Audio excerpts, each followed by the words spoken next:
Evening, good evening, good evening, good evening, good evening, good evening, ladies and gentlemen, good evening, ladies and gentlemen. Sorry for that mishap. I was trying to prepare.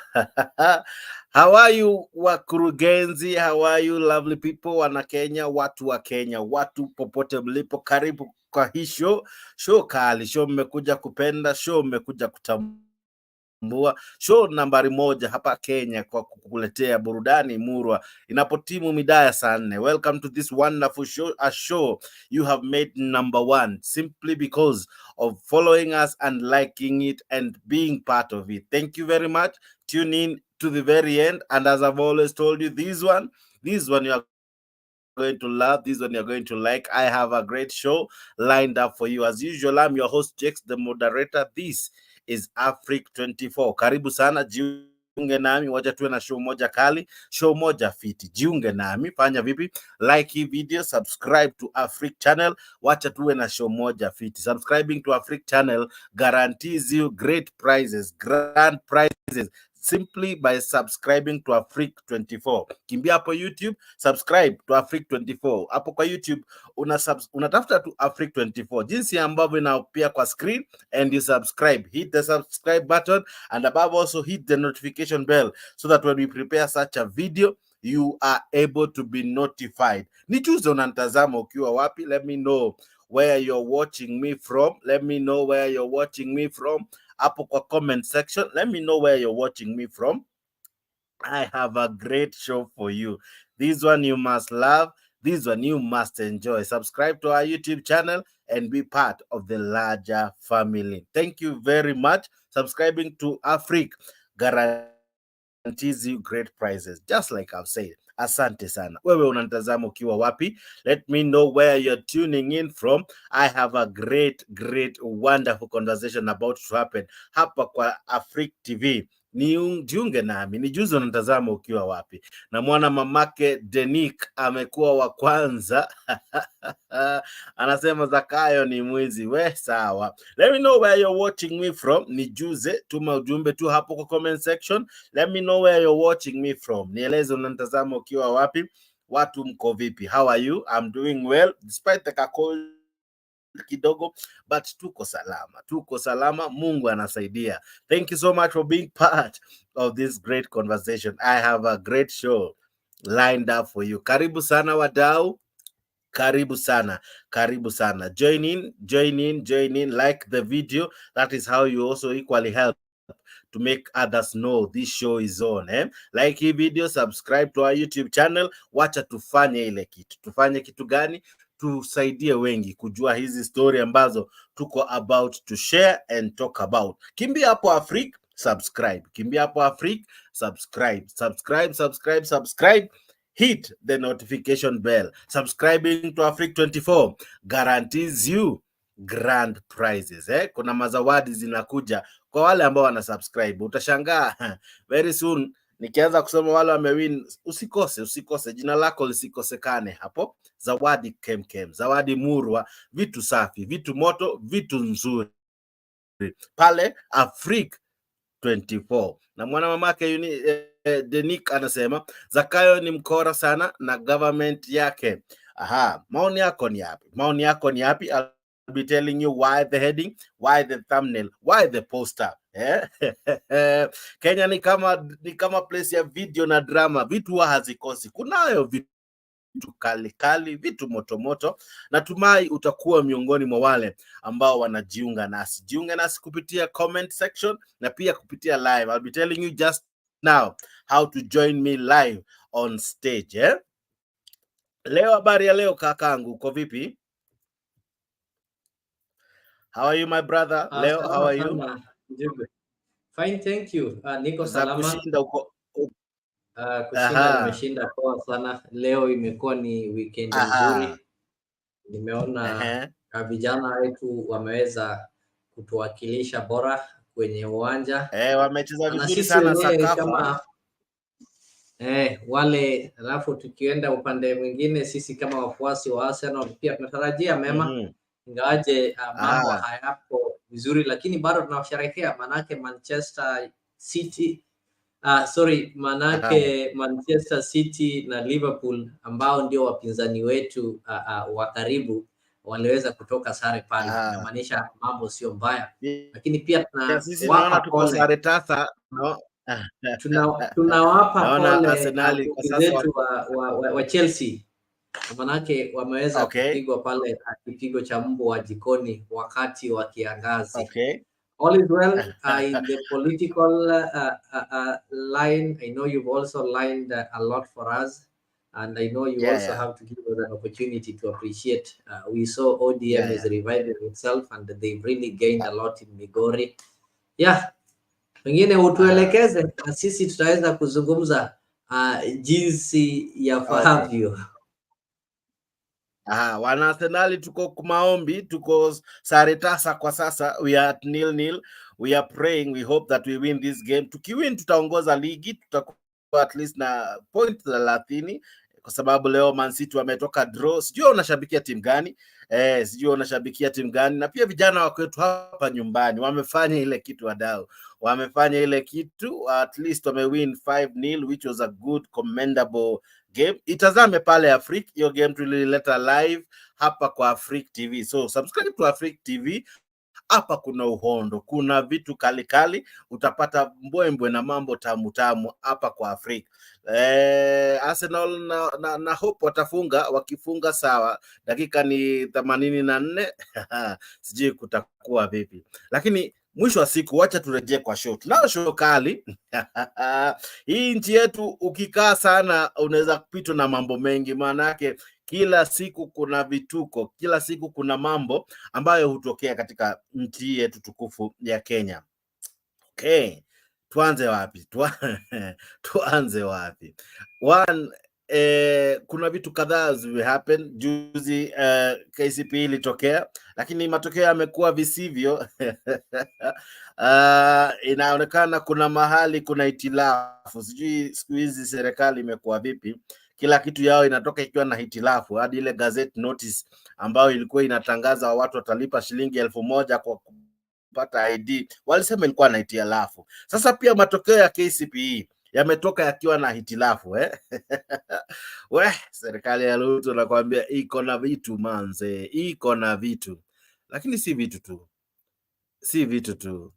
Kuna historia hapa ilianza leo. Wami ujunet dakika chiel. Natike untie. Nimesikia Ruto amekuja kuiba shamba hapa. Nimesikia ni mwizi ya shamba. Wacha niambie nyinyi, tutapambana na yeye bunge na tutapeleka yeye kotini, na hiyo shamba hawezi kuiba. Asanteni sana. Wacha Fatuma akuja wasalimie.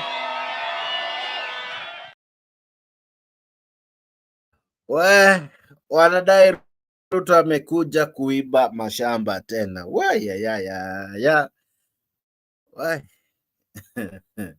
Walimuita Zakayo kwa sababu ya ushuru, sasa wamemuita mwizi sababu ya shamba pale Migori.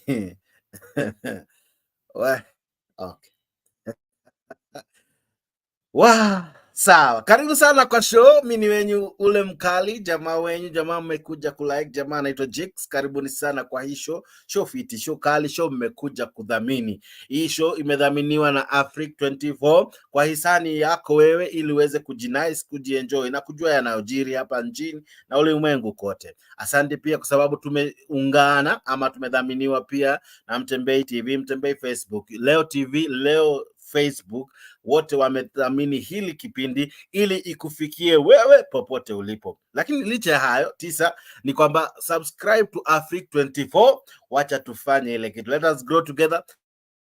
Let us make this channel one of the very finest. Now, we are talking about this issue of land again. Now, this time round, Raila has come out gun blazing, saying that close to 5,000 acres of land in Migori that is rich in gold and other minerals is being salivated upon by the president, or rather by the government. They want to privatize or even grab it in some ways.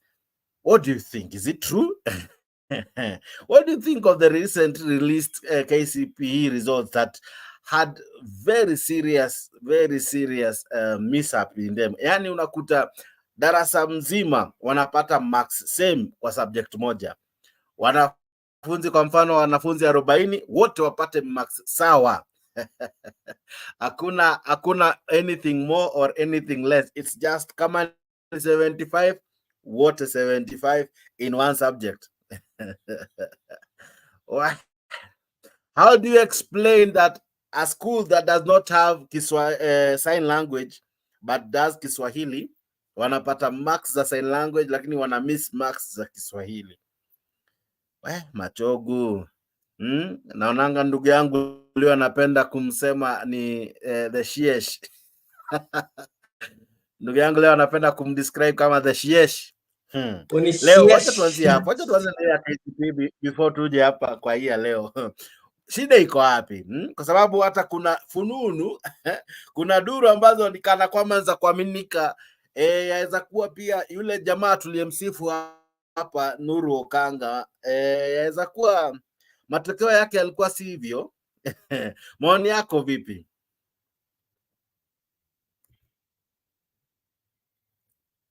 Leo maoni yako ni vipi kulingana na matokeo haya na jinsi serikali ni kana kwamba kila kitu yake Asante sana Jackson.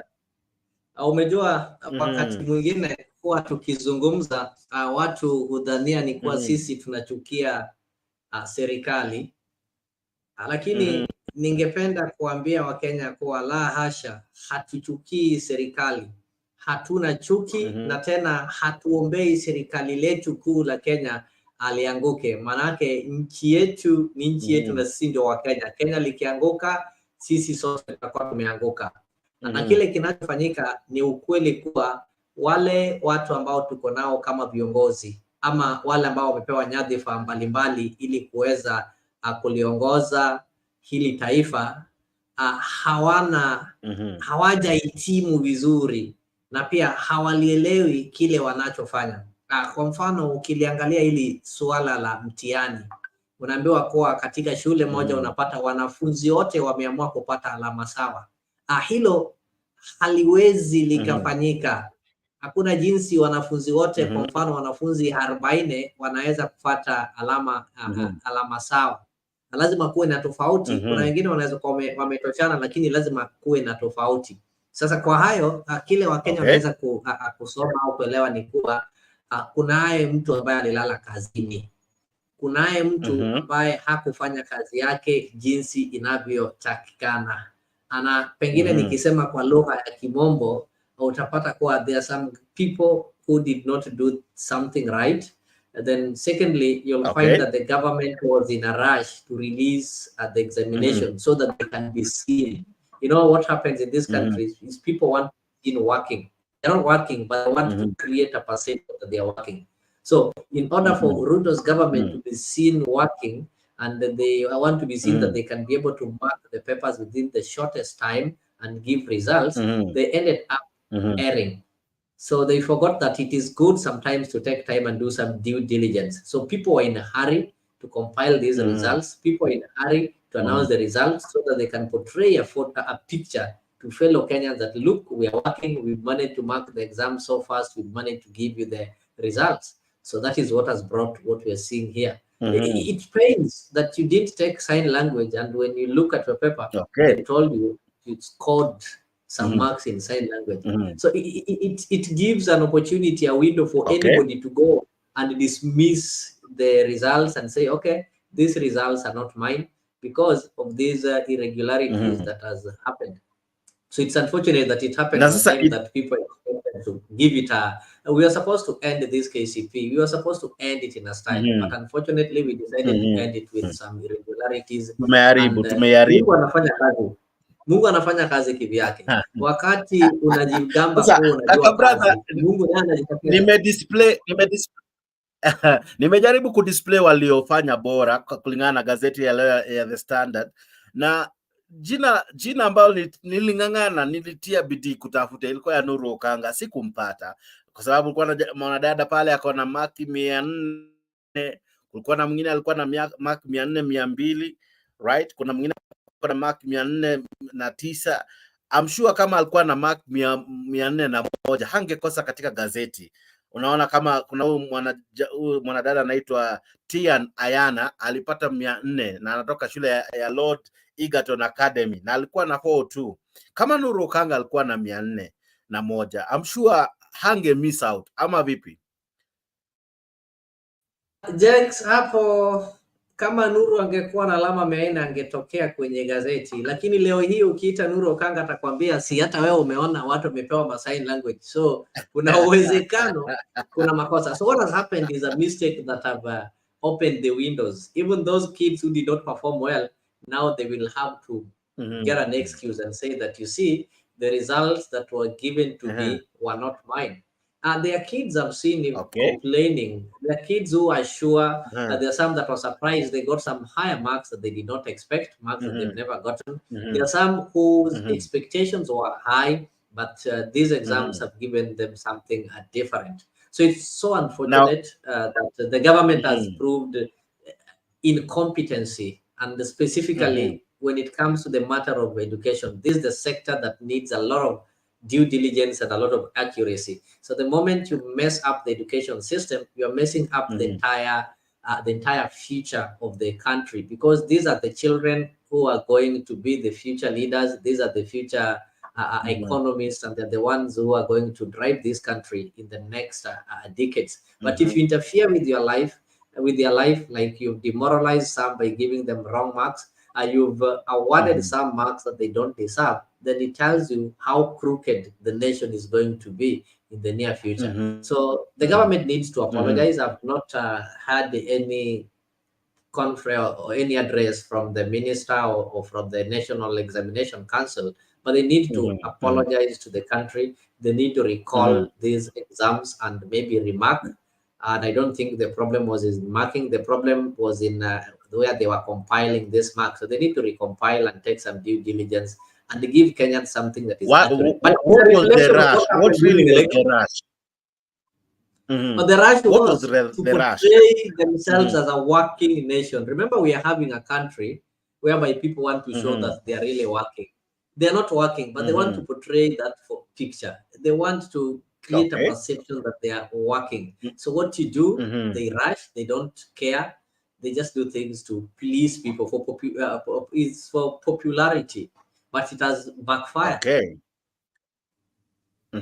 Now, of course, Babu Owino had something to say concerning this. Kazi's constituency. I want to take this opportunity to express my disappointment in the just released KCP examinations. We as a nation, we've really failed. The government has failed us. The government has failed the parents and the candidates who sat for the examinations. Take, for example, a school like Utawala Academy, where candidates never sat for sign language as a subject, but the sign language as a subject, the grades have come back to all the candidates. Kiswahili as a subject has not been factored in Utawala Academy. Other schools in parts of the country, there are subjects like science as a subject, which has been released, showing that all the candidates who sat for examination scored 75%. So there's a lot of confusion, and I want to ask President Ruto not to joke with the education sector. He's already killed our education by increasing the university fees, and right now universities are preserve of the rich. Right now, even at the level of primary education, we are completely messing with our children. We are using them as a control experiment, as guinea pigs, and we should not reach that level as a nation, because we are stooping so low to ensure that we work so hard in failing the future of this nation. So I want to ask Ruto to move with speed, to talk to NEC, to ensure that the corrections, the mistakes, both voluntary and involuntary mistakes that have been engineered by the NEC, should be corrected very fast. They should not blame the system, the Safaricom system of dispensing the SMSs. That is not a problem in this case. The problem in this case is the information that are being released to the students, is how the papers were marked, is how the whole process was conducted. We should not hurry just to release the results to be seen as competent, while releasing wrong results shows a lot of incompetency in our system. Thank you and God bless you all. Now, do you agree with Babu Owino that most of what we are seeing only depicts incompetence? Because why rush only to do a bad thing? You know, the students were not reporting tomorrow morning to high school. You know, they still a whole month of December. There's still some time, because I think school resume around 2nd or 8th, thereabout. So how comes they had to do it so fast? Being the final one, I think it ought to have received the respect, the honor of closure that it deserves. It should have ended nicely, not in controversy. What do you think, sir?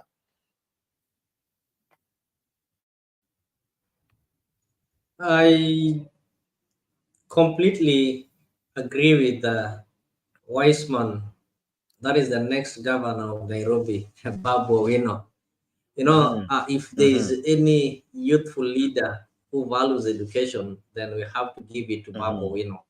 We have many youthful leaders of members of parliament and the senators in the national and the Senate, but most of them, they don't talk much about education. Even when you give them a platform, they would rather talk about luck and how to come from grass to grace. But they would never tell you that you really need to work hard through education, because education is the equalizer. It's the only opportunity that allows the sons and daughters of the poor to have an opportunity of sharing the table with the sons and daughters of the rich. So Babu Owino is somebody who takes education seriously, and whenever he talks matters education, he takes it with a lot of precision. So I agree with him that what happened was a complete show of incompetence. The government really showed how incompetent they are. Number two, there was no need for the government to rush into releasing these results, because there was no point of releasing the results maybe a month or some 5 weeks earlier before joining Form 1. Then you make errors that is raising eyebrows to almost the entire country, because the next thing that we are going to see, most of these schools or most of the parents are going to petition the National Examination Council to either recheck their kids' papers or to do a review. And by this, it means that the government will again have to spend money, because people have to be involved in doing such things, and they're not going to do it for free. It's also going to be a waste of time. And the worst part of it is that it has really ashamed the integrity of our education. Remember, the Kenyan education system is really recognized, and it's really most people admire our education system, not only in Africa but even outside Africa. So if people start to see such kind of activities taking place, then they'll start questioning those people who go through our education system. They'll start bringing some barriers whereby for you to maybe continue learning or continue education in these countries, they'll have to take you through some tests, or they have to do some due diligence. So it's really a shame. They've ashamed the education system in Kenya. And this was the moment you are supposed to end the 844 or to end the class 8 KCP in style. But we've shamefully ended it. It has shown what is an incompetent government. Now, the Nairobian as well had an interesting story. I don't know if you were able to catch the Nairobian today. This was the Nairobian. It focused more on the riddle of the woman who we have come to know as Njeri. Hey, nakwambia, this lady amefanya mambo huku nje. What do you think of this story? Is it going anywhere anytime soon?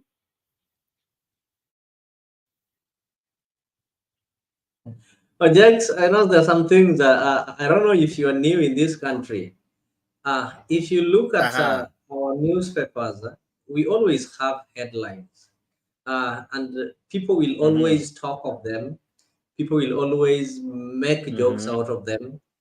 People will make some breaking news out of them. But before maybe even things settle, there will always be another thing to replace it. So Kenya is a suckers of this kind of stories and some rhetoric happenings.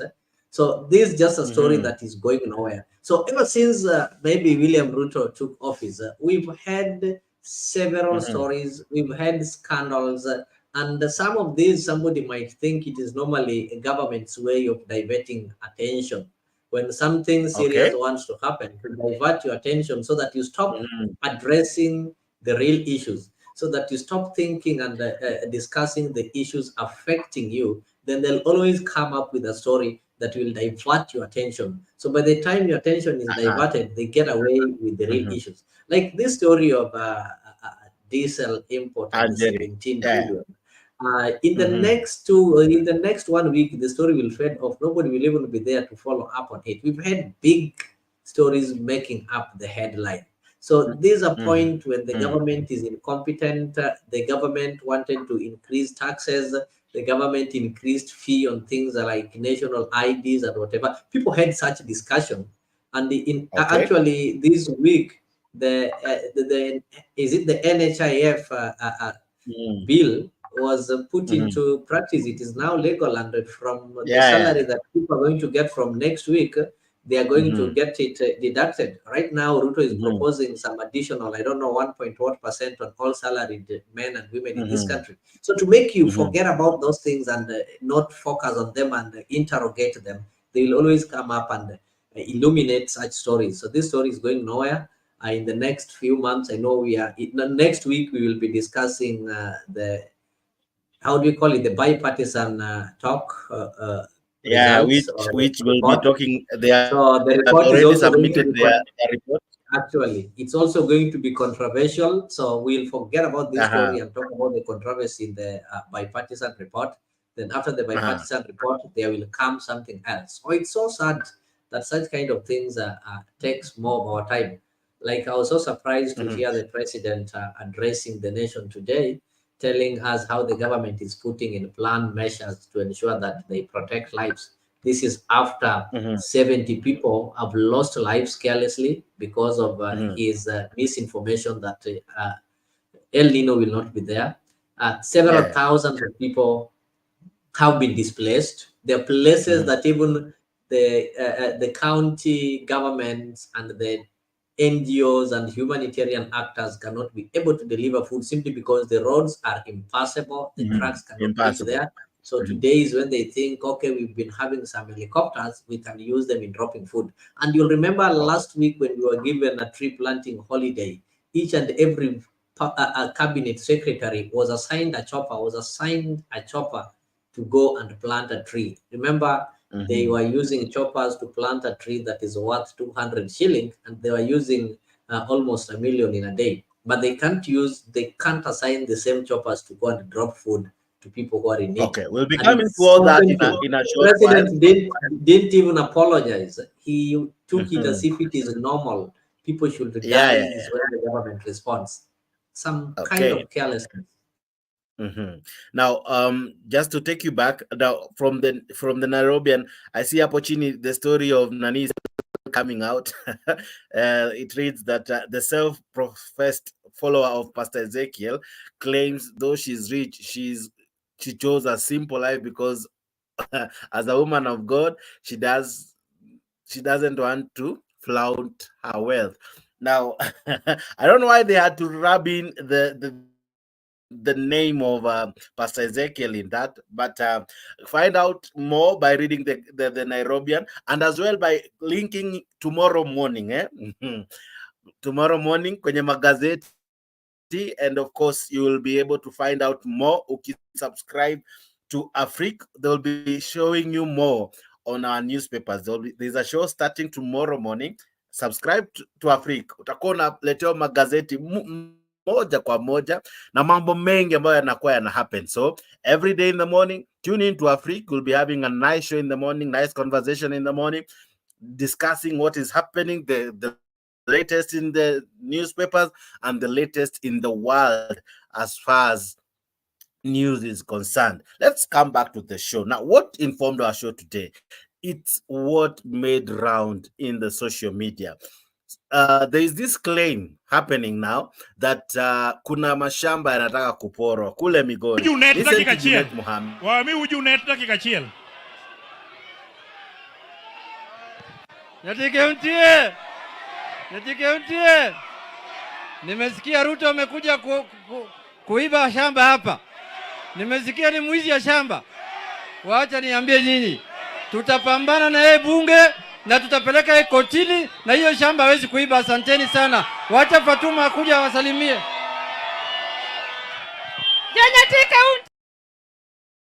That the government intends to gazette the land around this area, about 5,000 acres, as a forest land. This is being done with a very nefarious intention. This area is rich in minerals, and we know that the intention is not forestry. The intention is to grab this land so that they can be able to acquire the mines here and continue to mine the gold here against the wishes of the people of Nyatike and Migori at large. We want to say that this is not acceptable. This is not acceptable. This is a people's land, and it should remain in the hands of the county government, not national government. Now, talking of divergatory stories, ama story ambazo zina to take from what we were facing to something all over. Why do you think Raila Odinga is bringing this issue that kuna shamba inataka kuporwa? Is it because alikuwa Migori? Why bring that story now? Do you think it's true? If it's so, why now? Leo. I think when it comes to such kind of issues, somebody of Raila's caliber have been in this country long enough to understand and know these politicians by their character and their intention. Okay. And maybe if you happen to engage those people who lived during Moi's time, you'll find that the close confidants of Moi, most of them are the greatest landowners in this country, yet they didn't spend any amount. Moi would wake up and say, Jex, this land belongs to you. Moi used to give almost everybody who was close to him pieces of land. And he was wise enough. He knew how he was doing it. So this land was first of all declared a public land, or they would come up with something like a forest reserve or such kind of things. And then from that, you get away of giving it to his the politically right individuals. So when Ruto came into power, I can also sense something like that happening, or the return of the Moi tactics, because gazetting, I don't know which kind of gazettement is going to be done, that you're gazetting a place that is being gazetted as a forest, and this is people's either privately owned land or community land. So we've had so many issues and cases of some land malpractices taking place ever since. Ruto's history with the land is known. It is not a secret. He's been proved guilty severally, and was given some remedy or some punishment to pay or back the land. Not once. I think there are two incidences that have been taken to court, and court had pronounced itself on it. So people will always be careful when it comes to such kind of things. Look at the person who is at the land ministry, Alice Wahome. Alice Wahome is also a lawyer who is not that clean. She was mentioned in some estate management of this, I think it is Mbiu Koinange, for some stealing or using or misappropriating some money over there. The other day, there's this case that is going between the, how do you call this guy? Kirima's family and those residents of Njiru, Kasarani, and Embakasi East. So the case is in court. The court pronounced itself. These guys went to Court of Appeal, and they got some court orders barring the Kirima's family, or the ones managing that estate, from conducting demolition. But even after court had pronounced itself, the minister or the CS land goes publicly and tells the people how the government is not going to intervene, how the land belongs to people. So that is biasness. And that one tells you how people can misuse the office. So maybe she's placed there purposefully to do such kind of things. So people just need to be careful. Okay. Wow. Ladies and gentlemen, tulikuwa tu tunaanza show. That is to tell you we have a lot to discuss. Zaidi ya yote, karibu sana kwa show. Wewe ambao unajiunga nasi, karibu sana.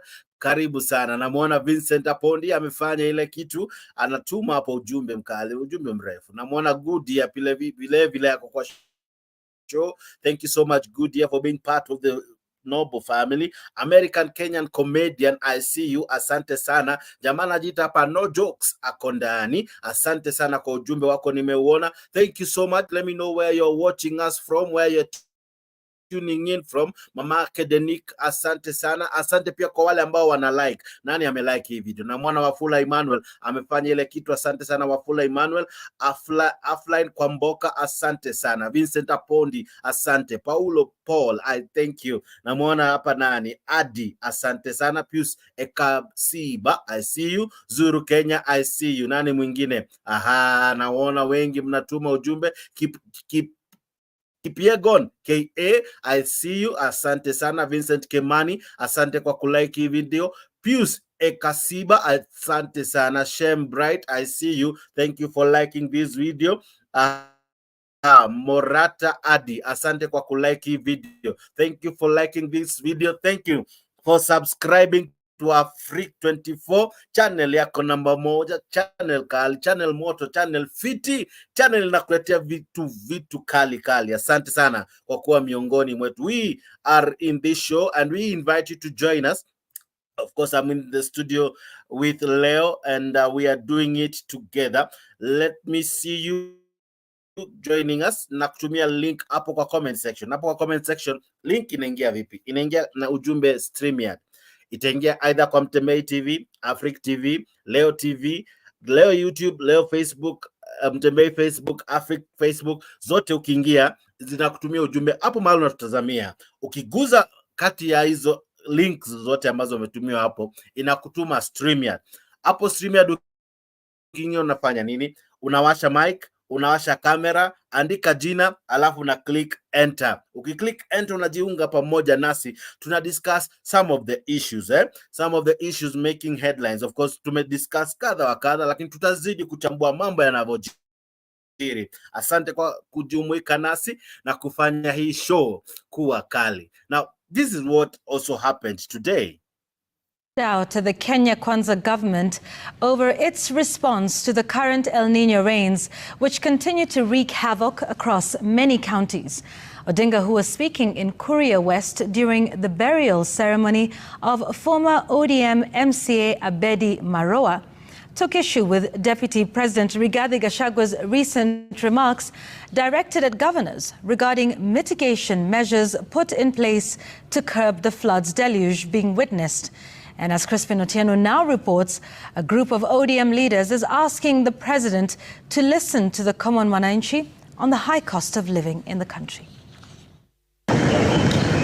As heavy rains continue to pound various parts of the country, with the northern and coastal regions bearing the brunt of the intense El Nino rains, ODM leader Raila Odinga has expressed his displeasure with the manner in which Kenya Kwanza is responding to Kenyans affected by the floods, saying it is time the government stepped up to alleviate the already dire situation and avert loss of lives. Kenya nyingine watu wanakufa.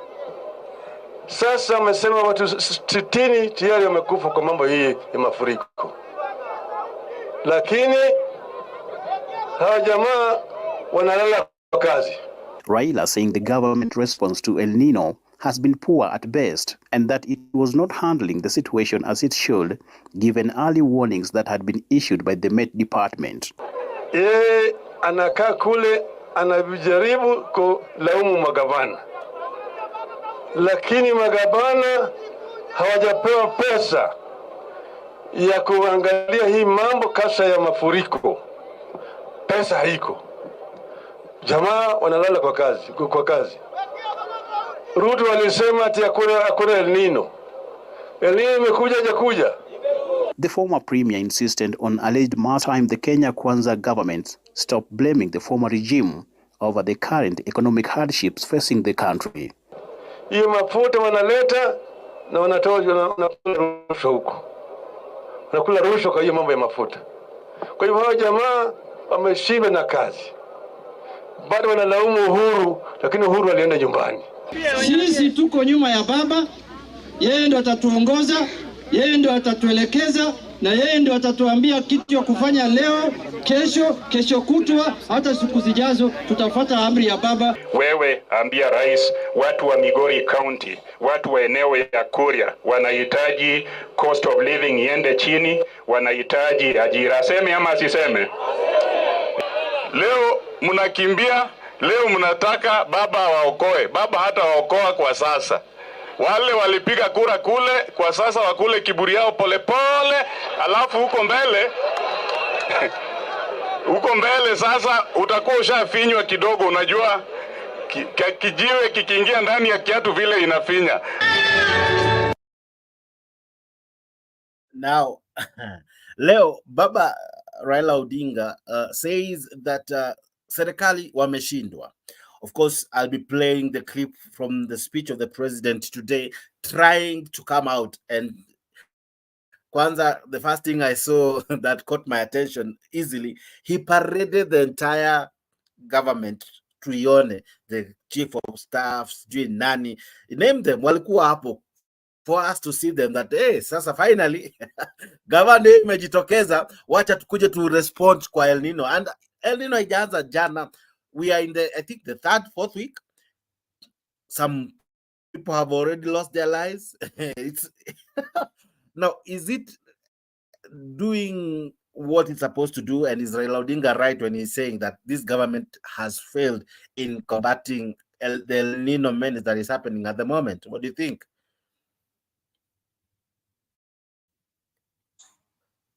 Oh, my goodness. I've seen Raila in Migori, although we also have to say that he was on a political visit to go and market ODM and activate the membership registration.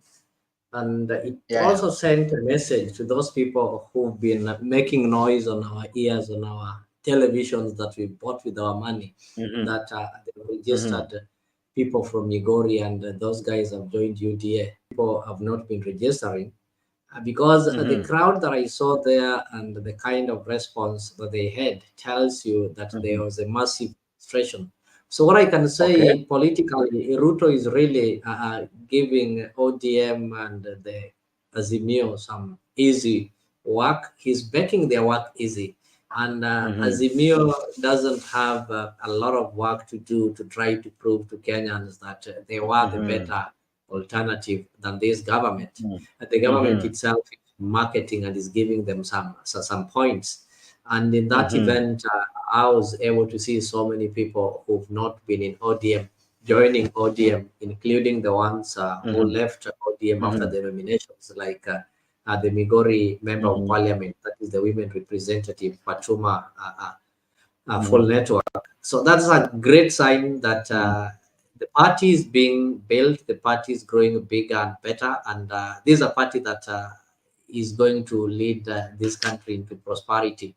And just from the words of Uchilo Ayako telling them that Raila is not going to fight for them today, but at least they need to feel how it feels when you make wrong choices, so that next time when you're given an opportunity to make choices, you're going to make the right choice. So these are also confirmed to the government that they've not done much. Yeah, they've not done much. Okay. Wewe ambao unatazama, do you agree with the sentiments from Raila Odinga that this government, number one, has failed, and number two is that President Ruto, President Ruto has done little to curb, or rather to help those affected by El Nino. In any case, it's today. It's today that we saw him read a press conference. It's today that we saw him parade the entire government just to show us that there is something that is being done. It's today that he called an urgent cabinet meeting. Now, and that's why I think we were asking the other day, what number needs to be affected for him to come out? I think probably our cries were heard. And this is William Ruto today, parading the government, parading Kenya, his troops. Many roads Everybody was there across the country, especially in the northern part of Kenya, have been washed away. There are trucks stuck everywhere with food, means fuel that is now unable to reach the destinations in various parts of the country, especially in northern Kenya. Unfortunately, we have lost 70 people across Kenya because of these rains, and about 36,160 households have been displaced so far. The meteorological department tell us that these rains will continue, and therefore we need to prepare ourselves for the emergency situation that is going to ensue as a result. And taking into account the situation in the country now to do with our roads, the food situation, the water situation, the medicine delivery situation in Kenya. Cabinet will meet on Monday to deliberate on the various recommendations that have been made to ensure that the country is better prepared for the management of the situation that we see unfolding. Immediately, the National Disaster Operations Center has been rolled into place. Senior government officials will now move to the National Disaster Operations Center, including those from the various agencies, the military, the Ministry of Roads, the Council of Governors, and all the other stakeholders.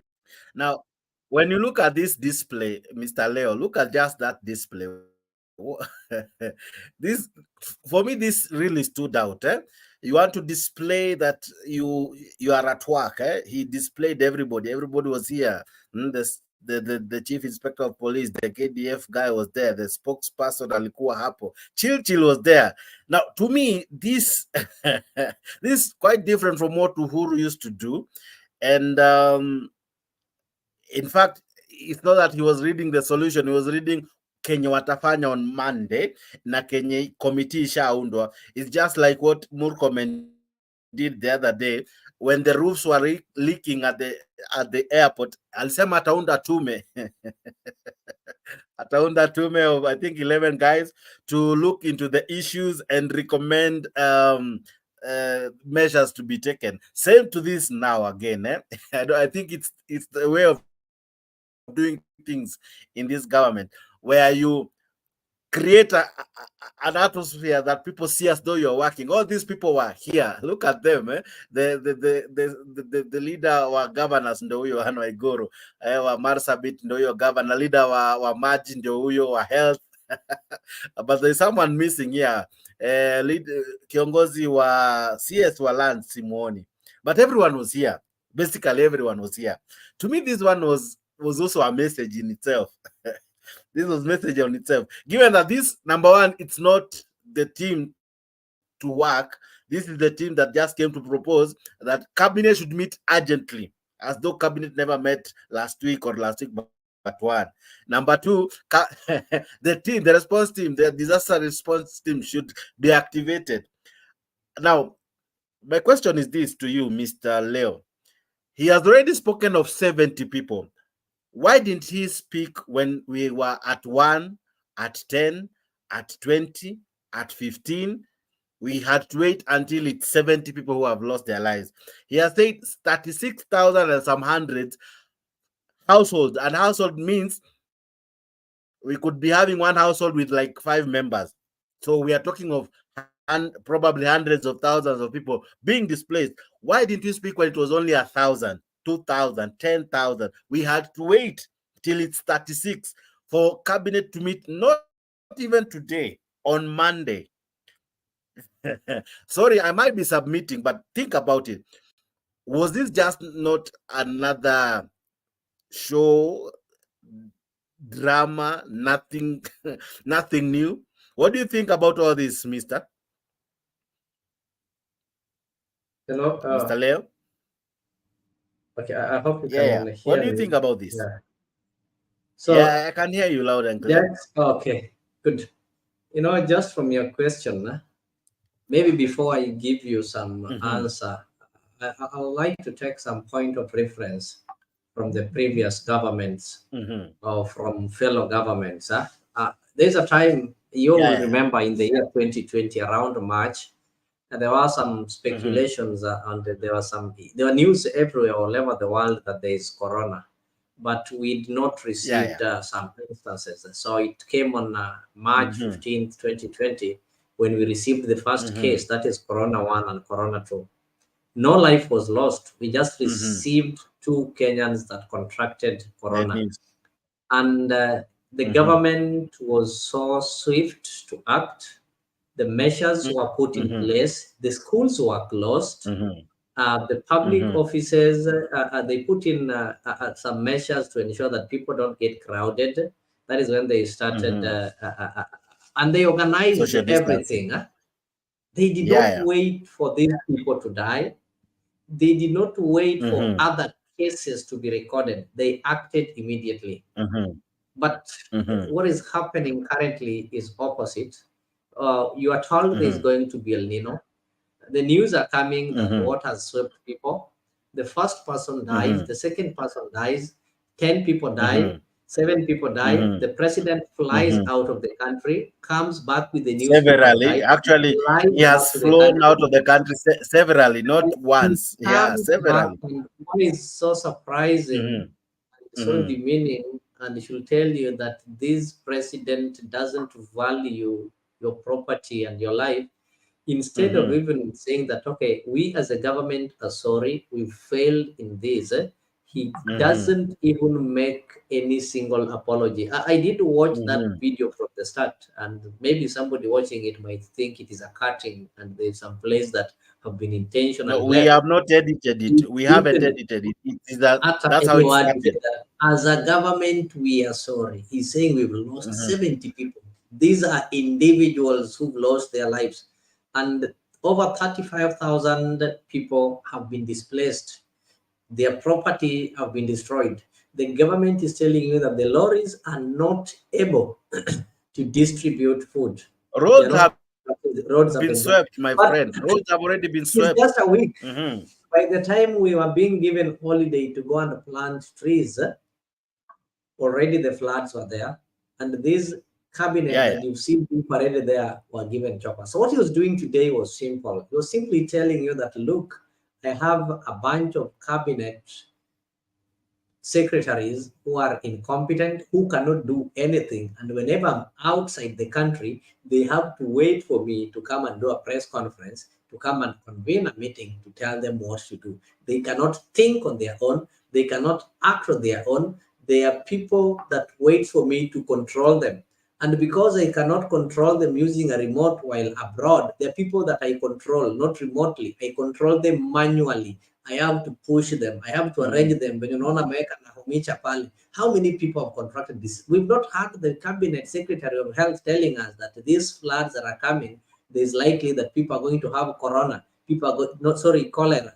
There's likely that we're going to have some waterborne diseases like bilharzia and the increase in malaria. Have you seen mosquito nets being distributed? Have you seen any measure being taken? We are having the Minister of Transport. What measures have they taken to ensure that these roads that are poor are upgraded so that in case we are having rainfall, we don't have a situation where these bridges are sweeping people away? Nothing has been done totally. The Minister of Energy, when it rains, actually they need to work on their transformers and ensure that power is not interrupted. Nothing has been done. So we are having a government, they're just there to be seen. But we are not feeling them. Kenyans are not yet started Now, feeling them. We still see I'm seeing sure, them, we not see them, we Mr. see Leo, them. I'm sure, Mr. Leo, the president receives daily briefs on the state of the nation, security, and all. He receives daily briefs concerning what is happening all over the country. Is it now that it has hit him that 36,000 plus households have been affected by this El Nino? And actually, in any case, I'm sure the numbers are huge. That's just the statistics, you know. Why wait till now? Why wait? Why wait? This is a news that has been covered by other international. I think the other day we were able to play clips from other media stations away from Kenya. You know, this is something that has been captured away from our land.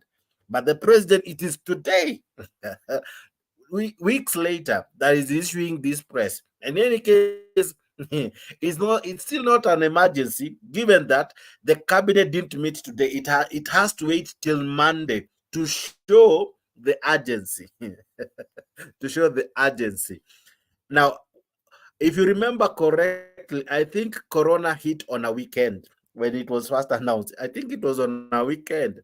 And we saw everyone being called to State House and to Harambee House, and they had a meeting, and Kagwe said, now this is what needs to be done. CS Matiang'i. But today, man, what do you think? Is this president really prepared for disasters? Is the president prepared for disaster? Really? Are we prepared as a country? Because the president is getting briefed every day and everything that is happening, and there are people who are being paid to do that. But now the issue is that we having a president who is not listening.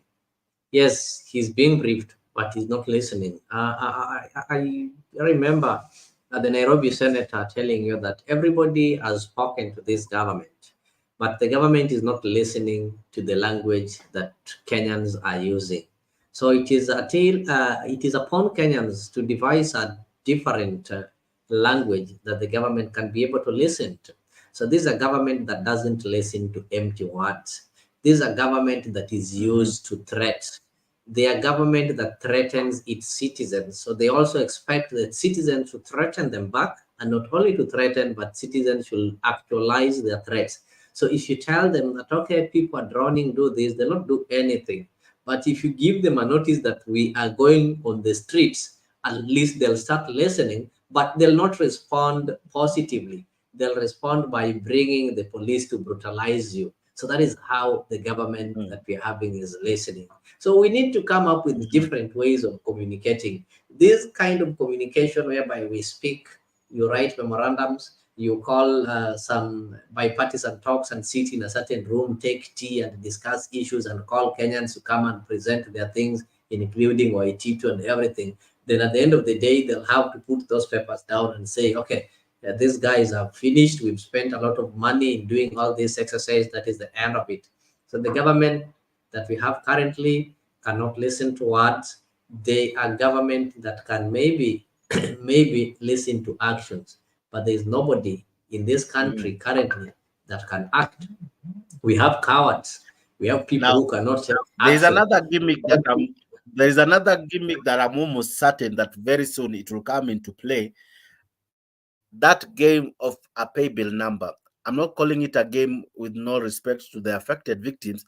It's because I remember vividly of how when this government came into play, we had drought, right? You remember Gachagua unveiling a pay bill? You remember unveiling a pay bill? You remember the cabinet saying we will not receive our first salary because we want to use all that money to channel it to help people not to die of hunger. But today, there's no pay bill. I'm sure maybe it will come very soon. I don't want to be a prophet. Two, no cabinet secretary today wants to come on and say, as we did last time fighting hunger, let us now come together now as a cabinet, as we did. Because if you remember vividly, they didn't receive their first pay. If you remember back then, they did not receive their first pay because we were fighting hunger. How sure are you they we are fighting I just want to correct you Yes, sir. that they created Yeah. a perception that they did not receive their first pay, but nobody confirmed to us that that money was not deposited, because I know the money left the exchequer as part of their salary. So if they did not receive this salary, nobody told us that, okay, this salary was not deposited. Instead, it was deposited in this account and it did A and B. It is just like you coming here and telling me that, you see, this month I'll not be receiving my salary. I'll only believe it when you come and tell me, okay, I did not receive my salary. I sent it to X or I sent it to Y.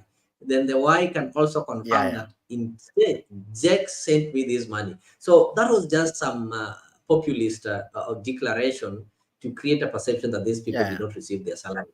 And that is a white lie. There is no way a public servant will fail to get that salary. Maybe they can tell us that they received the salary and in person donated it. If I employ you today and we sign an agreement, I'll be wiring some money at the end of the month. I have to wire it. If I need it otherwise, you'll have to remove it and give it back to me so that it doesn't initiate some legal actions. In case I fire you, you'd say, okay, this month you did not pay me. So there's nothing like the cabinet secretaries did not receive their salary. They received their salaries. If they did not receive, where did the money go to? Well, we told nothing happened. Now remember, during Uhuru's time, there was still the same. We had a COVID account where the chairperson, the lady who now heads the Kenya breweries and all, I remember she would come and table, this is the money we have collected this far. This is how it has been utilized. This is what it's doing.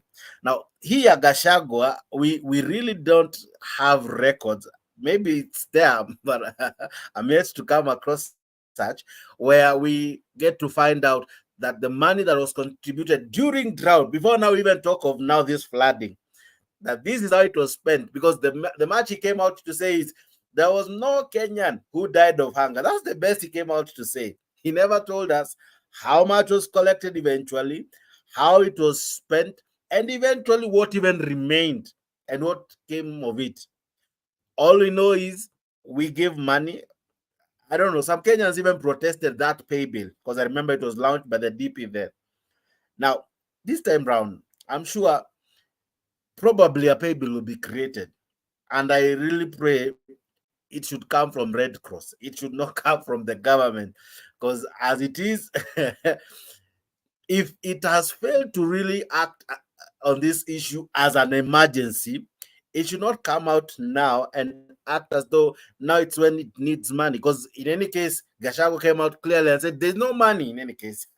There's no money, but there is money for them to fly out and go take walks in the morning in other countries. I saw him taking a walk in a different country. I even ask myself, some of us go to for workouts and all. Should we all of us be posting ourselves working out? Why is it news, or why is it significant for us seeing Gachagua taking a morning walk in the morning in the hills, where while back home people are drowning? How is it that news and we're not focusing on the germane issues, especially like floodings and all? Why is it that we only focus on funny stuff, right? To now focus on things that don't add value and let out things that really ought to be paid close attention to? And that's why I find it even interesting that the president had time to fly out of the country severally to Germany to look for work for people, what after jobs, as he said. And then unfortunately, wow, good news, eh? Finally, how many goals have we scored? Let me confirm for you. Oh, but before I lose my trail of thought, that he was out of the country, but didn't find time to convene cabinet as an urgent matter, to create a way to show people that he really cares, only to come out today and parade his troops. Really, to me, it's doing little too late. What do you think? sorry, I'm at times get emotional when I see some behaviors. What do you think, sir? I think the response that we are having is really slow. It's kind of a response to show that somebody doesn't care. Somebody listens but doesn't care. And it's so unfortunate that the same person is a Christian, and somewhere in the book of Exodus, when the Israelites were suffering in Egypt, and they were taking their cries to God through Moses, and God will tell Moses that I have listened. When God called Moses actually on the bush, he told him that, look, Moses, I've listened to my people's cries and I am concerned. But in our case, the president have listened to Kenyans, but he is not concerned. So that is where the difference is. There's listening and getting concerned, even if you don't do something urgently, but there's some initiative that you're making that can try to communicate and tell people that something is happening. But now this is somebody who is listening, but is not concerned. So that is how it is. The response system is really poor. And this thing to do with the disaster management and response is not a thing that you need to form a committee. It is a department under the Ministry of Interior and National Coordination. Under that ministry, there is a department specifically for disaster management and response coordination. So anything happens in this country that is disastrous, like what has happened now, it calls for the ministry in charge, that is Kindiki, who should bring his house in order and ensure that the people in charge in that department have given the necessary response. And the response that we needed currently was to ensure that people are evacuated, food reaches these people. There is food. Red Cross is there. They're providing food, but the problem, they cannot be able to access the place. Red Cross doesn't own these aircrafts. They don't have the helicopters, but the police do. They are under the Ministry of Interior. So if you hear somebody telling you that these are responsibility of the governors, and yet no county government has got helicopters, these things lies with the national government. So these aeroplanes that they're using to move around the country to try and tell us what they're planning to do and what they promised to do, and to thank people for not voting Raila Odinga, they should use them to move around the country distributing food and getting people out of the waterlogged places. But they failed to do that. They are comfortably watching Kenyans dying helplessly because we cannot help ourselves. The citizens over there have got nothing to do, but they just have to die. And I think some people are happy to lose lives because sometimes they do say it's better maybe than suffering. I was reading some Greek philosopher who once said that, you see, the strong people they'll do what they can do, but the weak will have to suffer what they must suffer. So, as the poor Kenyans, they must suffer. But the strong people like the William Ruto, they will have to do what they can do. So that is the situation that we're having in this country. Now, thank you wewe ambao unatazama. Asante sana. We cannot even thank you enough. Thank you for tuning in and making this your #1 channel. Hii ni show ambayo imefanyika kubwa kwa sababu ya wewe kutune in. Kila inapotimia midaa ya saa 4 unajiunga nasi hapa kwa show, na tunafanya kitu kali, tunafanya show iwe fiti, tunafanya show iwe ya kupendeza. Namuona Chwea Ibra anasema ninawapata vizuri, asante sana. Good year, I see you. Recho Kanji, I see you. I see Jacob Mahindu amecomment hapo kwa comment section. You can participate as well by commenting hapo kwa comment section and participating live. You can join us live, tuko live on studio. Pia wewe ambaye una like hii video, asante sana. Kama nani ambaye amelike offline kwa Mboka amelike hii video, asanteni sana kwa kulike hii video. Asante Kipiegon KA, thank you for liking hii video.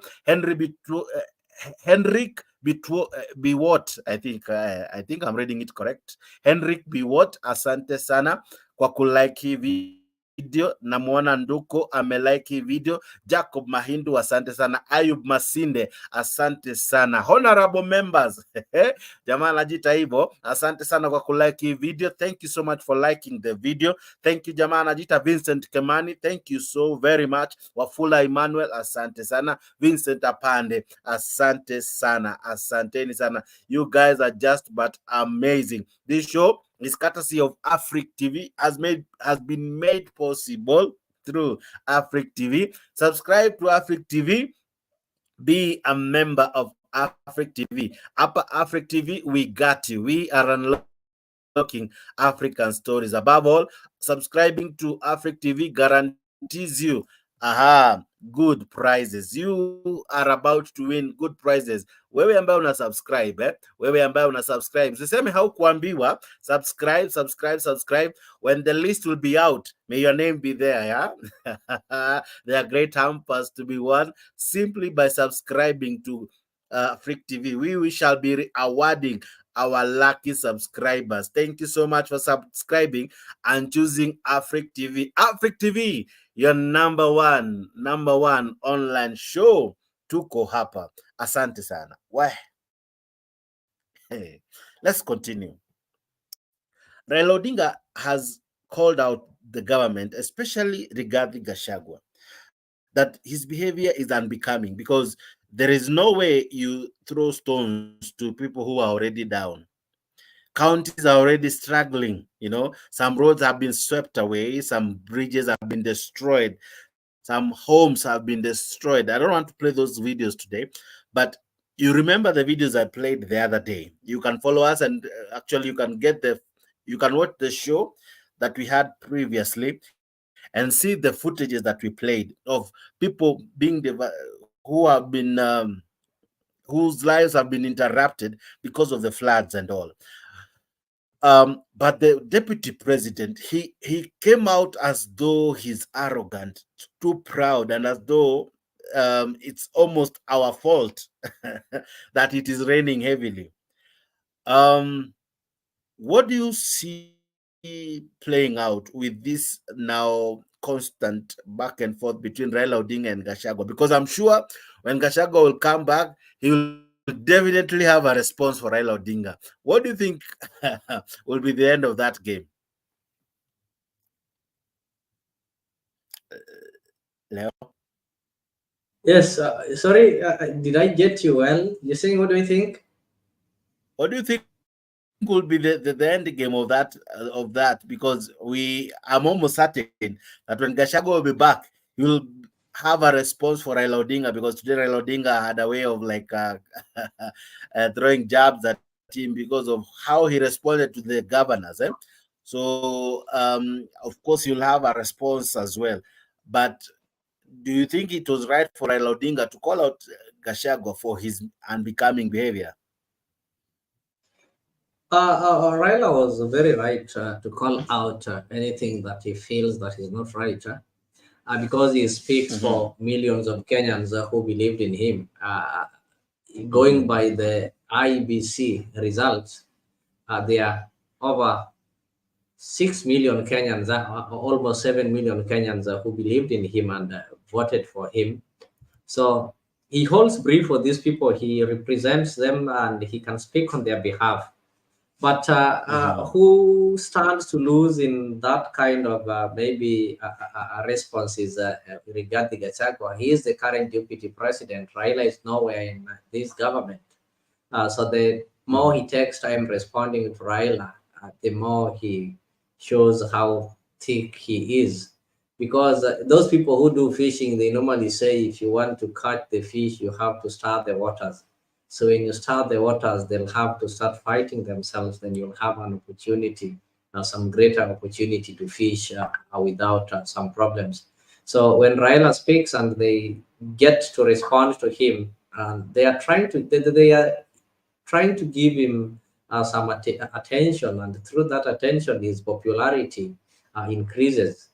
And the best way that maybe you can ensure that Raila is not in the scene or is not part of the discussion is when you avoid him and you don't respond to him, you don't talk about him totally. But the mistake that William Ruto and his team did, though they promised their supporters and those people who believed in them that once you vote them, they are going to ensure that they take Raila to Bondo. And in taking Raila to Bondo, they meant that they are going to ensure that he doesn't come out actively in politics. His politics is going to end and his state going to rest.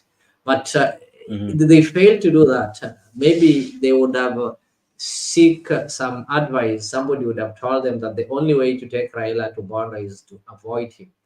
Don't give him attention. Don't respond to him. Don't discuss him. But the moment you discuss Raila, you give him attention, everybody will be talking about Raila. If you respond to Raila, every news or every media house will have to give that report, and everybody will want to know what is it that you said about Raila. And through that, you are still giving him some relevance and making him more popular, and you are keeping him in the game. So that one tells you, if things continue the way they are, then don't get surprised in 2027 if maybe some sensible polls are done, and they'll turn out that Raila still have got a chance of contesting. But if you don't keep him active, it will be easy to convince somebody that, okay, we don't need, we need somebody else to contest against William Ruto or to take the mantle. But if you keep him busy, the more he gets active, the more he appears young and the more he appears energetic, and people see some sense in what he says compared to the people around him. But the moment he's not talking, at least somebody else will get that relevance and will start seeing sense in some alternative voices. So let them keep on building him. But Raila is also, he doesn't grow old. I don't know why. He keeps on growing young. So we have to thank people like Gachagua, who will always make him some point of reference. You know, ile kisu natumia kuna mwingine hushinda kuwa kali. Okay, now there's another matter I want us to tackle, and you kind of had spoken about it. It's about the committee, the national, they're calling it what? The National Dialogue, blah, blah, blah committee. Now, this this committee has issued its report, rather the final report is out. And it is interesting that one of the things that Azimio, let me now address Azimio now. One of the things that Azimio really fought for is missing in that document, and that is the cost of living. The cost of living, they said it will feature. Unfortunately, it hasn't, or rather, it is missing in that document. And ladies and gentlemen, I wish to play this so that you hear what is present in that document. Its report, where it has recommended a number of austerity measures, including all government institutions to cut their travel budgets by 50%, and a downward review of all state and public officers' allowances by 30%. The committee, however, failed to agree on reduction on the fuel levy from 16% to 8%, as well as the scrapping of the housing levy. The committee has also recommended the establishment of offices of Leader of Official Opposition, as well as the office of the Prime Minister. NADCO recommends that all arms of government shall reduce their travel budgets by 50%, and that the Salaries and Remuneration Commission review daily subsistence allowances for state and public officers with a view to reducing by 30%. B, NADCO recommends the Minister of Energy and Petroleum, in liaison with the National Treasury, to reduce the road maintenance levy and the anti-adulteration levy by 5 shillings and 3 shillings per litre, respectively. The committee was unable to reach a consensus on a number of other proposals on the matter of cost of living, including the reduction of VAT on fuel from 16% to 8%, and scrapping the housing levy. These twin issues are contained in the Finance Act 2023, I beg your pardon.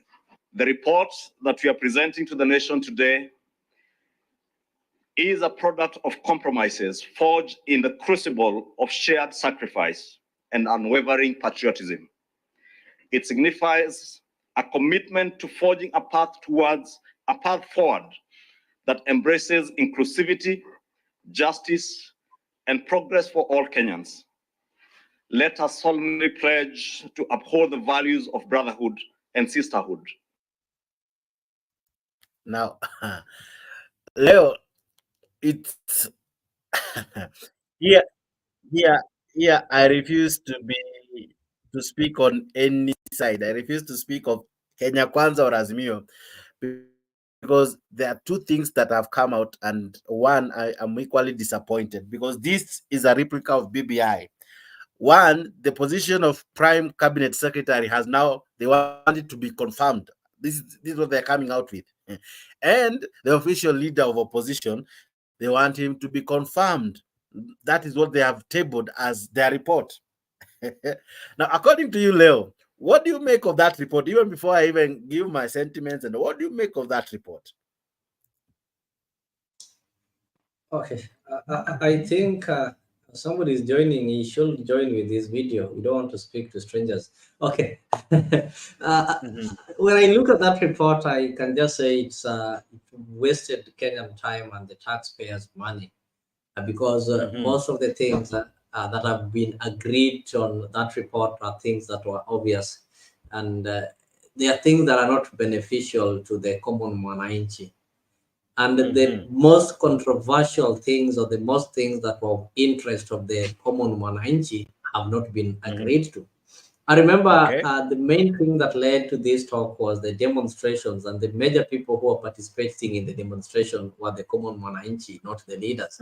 So the only thing that made people to leave their houses to go and demonstrate was the cost of the living.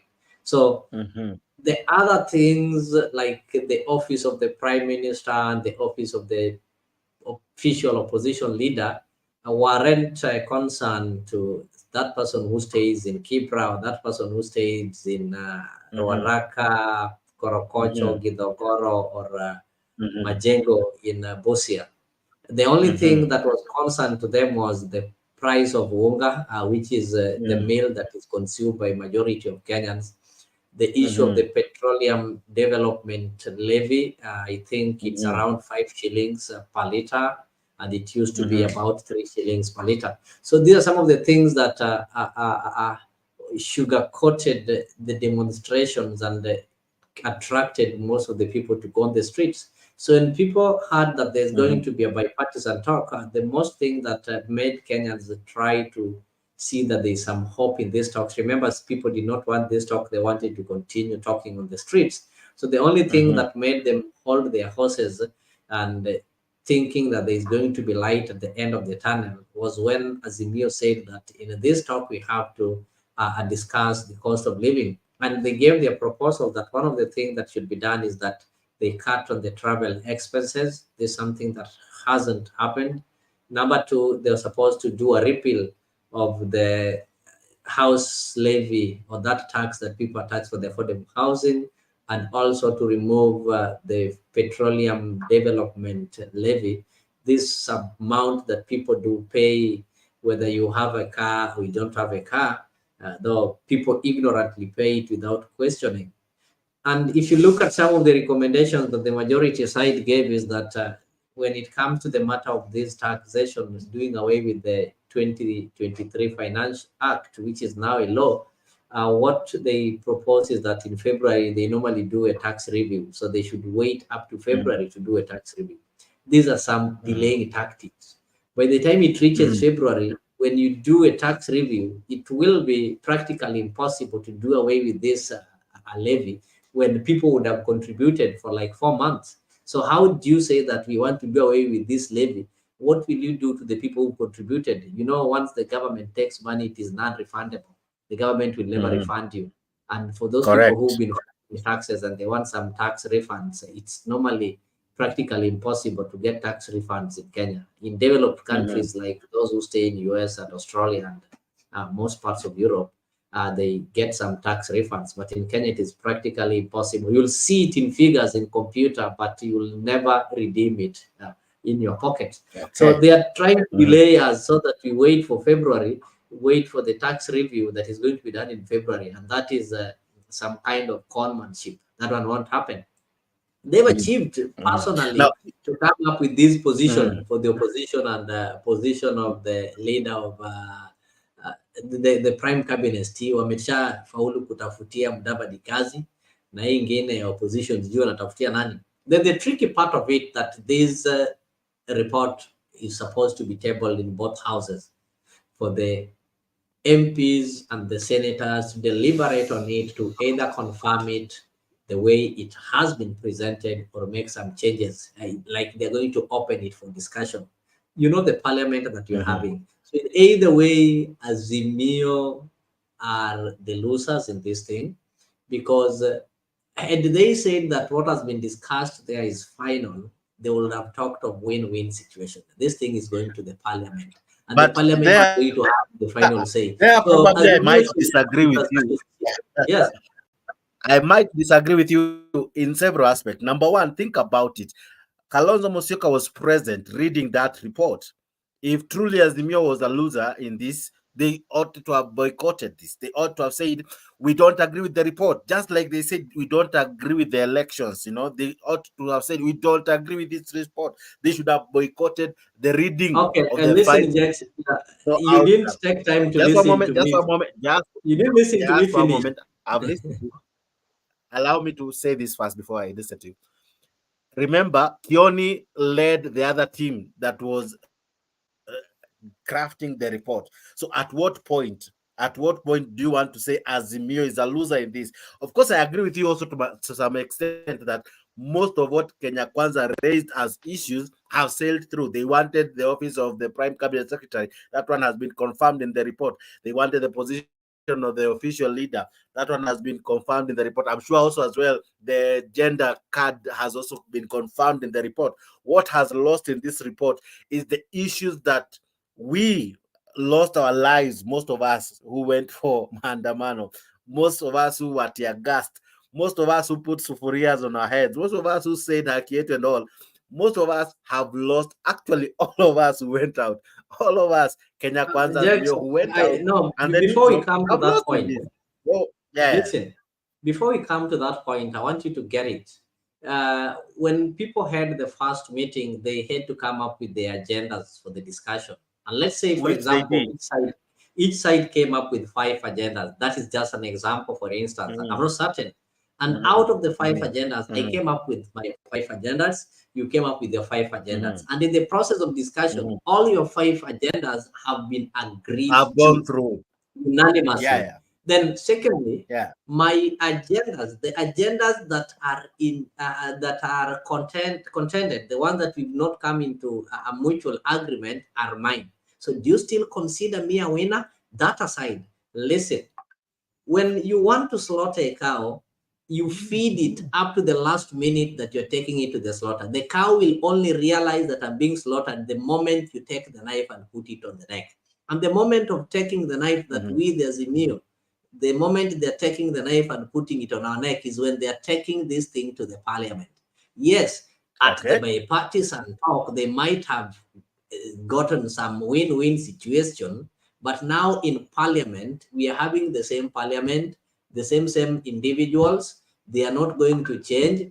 They are going to vote, and the parliament has got the power to approve it the way it is or make some changes. I want to give you a good case study. The impeachment of the deputy governor of Siaya.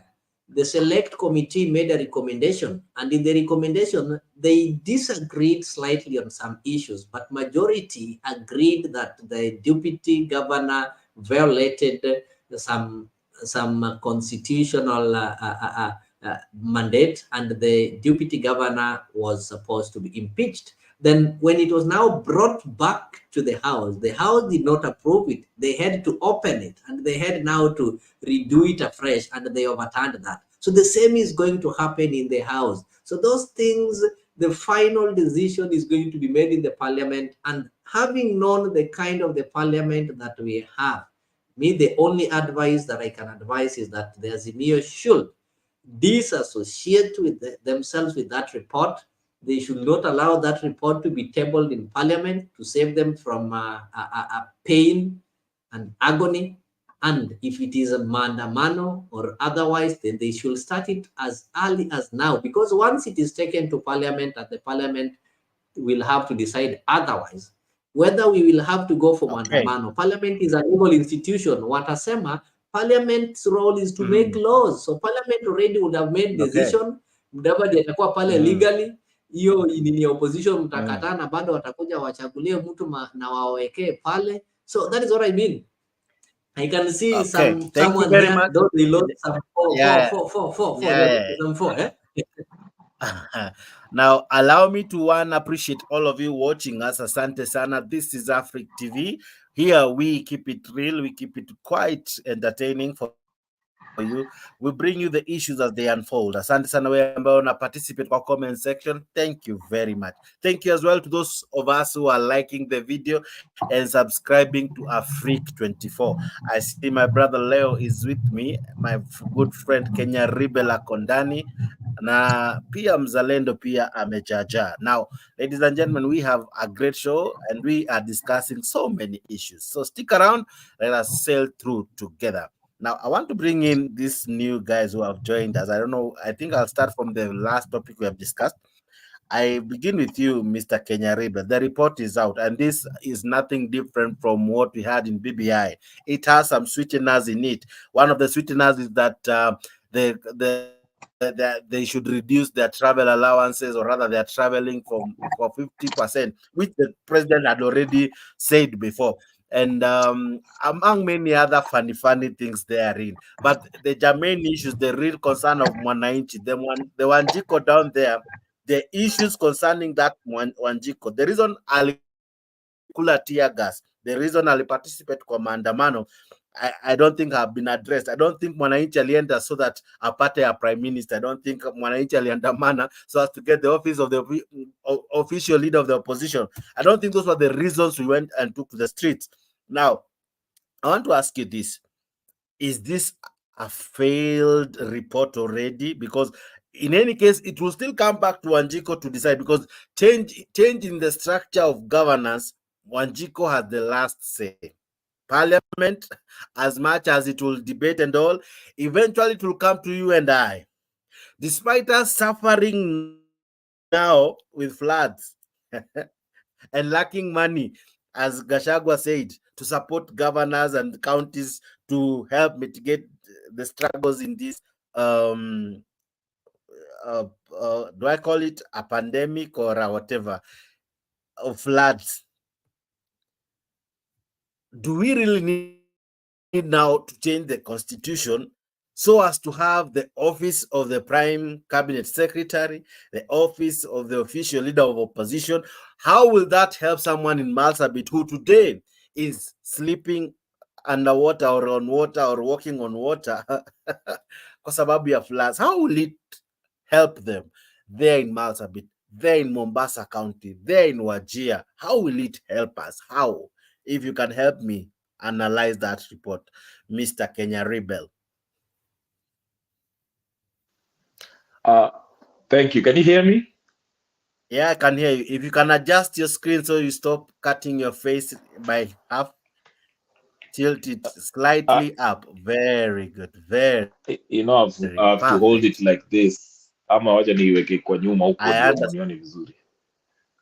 Najua niko mbali kidogo. Tafadhali Jake, if you start these stories, I'll just go to bed right now. But go ahead. Pole sana. But sisi kama Arsenali, we are happy to be on top of the table. Kama kawa, tunashukuru sana. Mliponea chupu. Haina shida, lakini kwa sasa tunaongoza ligi na tunashukuru Mungu. But go ahead. Haya, uchokozi umeanza mapema. But anyway, Jakes, there's something I want to say today. I see the headline ya mada, usijui Ruto ni mwizi Sugu.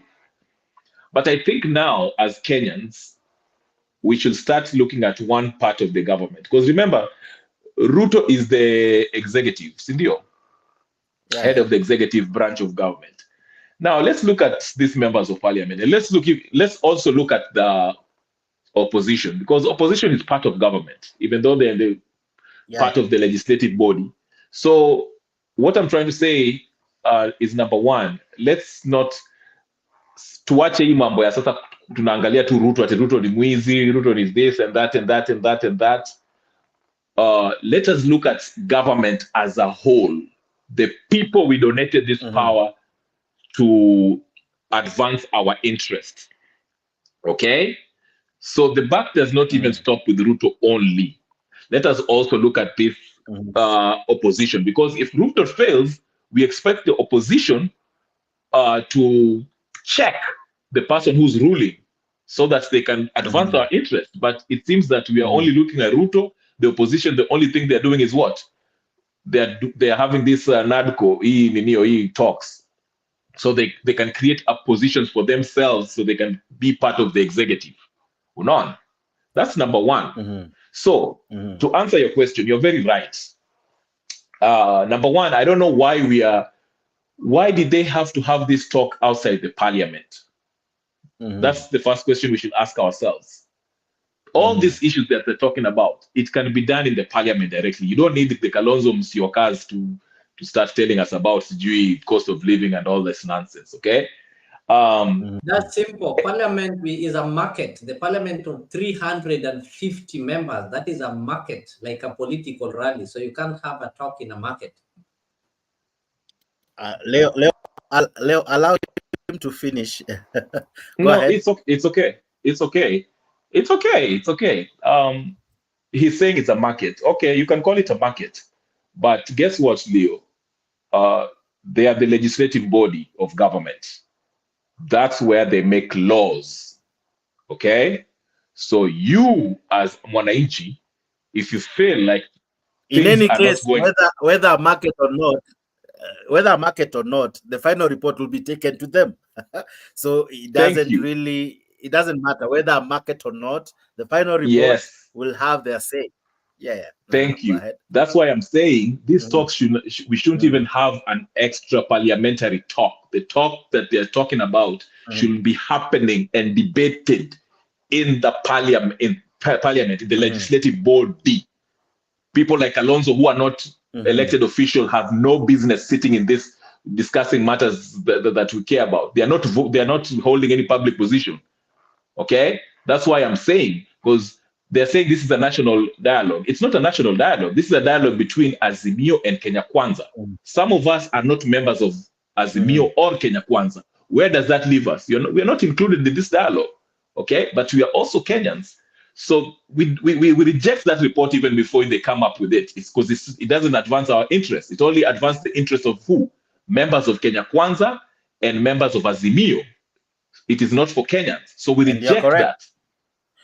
Okay? So because to even add to what you're saying, if you remember correctly, the elections were very clear. We had a whole half of registered electorate who chose not to participate in the elections. A whole half who said we are not for Azimio, neither are we for Kenya Kwanza. So you are right there, and I agree with you totally that there is a very huge statement that says half of the registered voters who have a say, because they are already 18, they are registered voters, they chose not to participate, or rather they chose to keep off.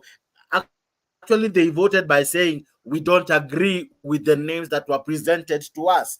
Either we don't agree with Ruto or we don't agree with Raila Odinga. They chose to stay away because in parliament, there's that option of abstaining, right? Now then they abstained, right? So they still voted and they count.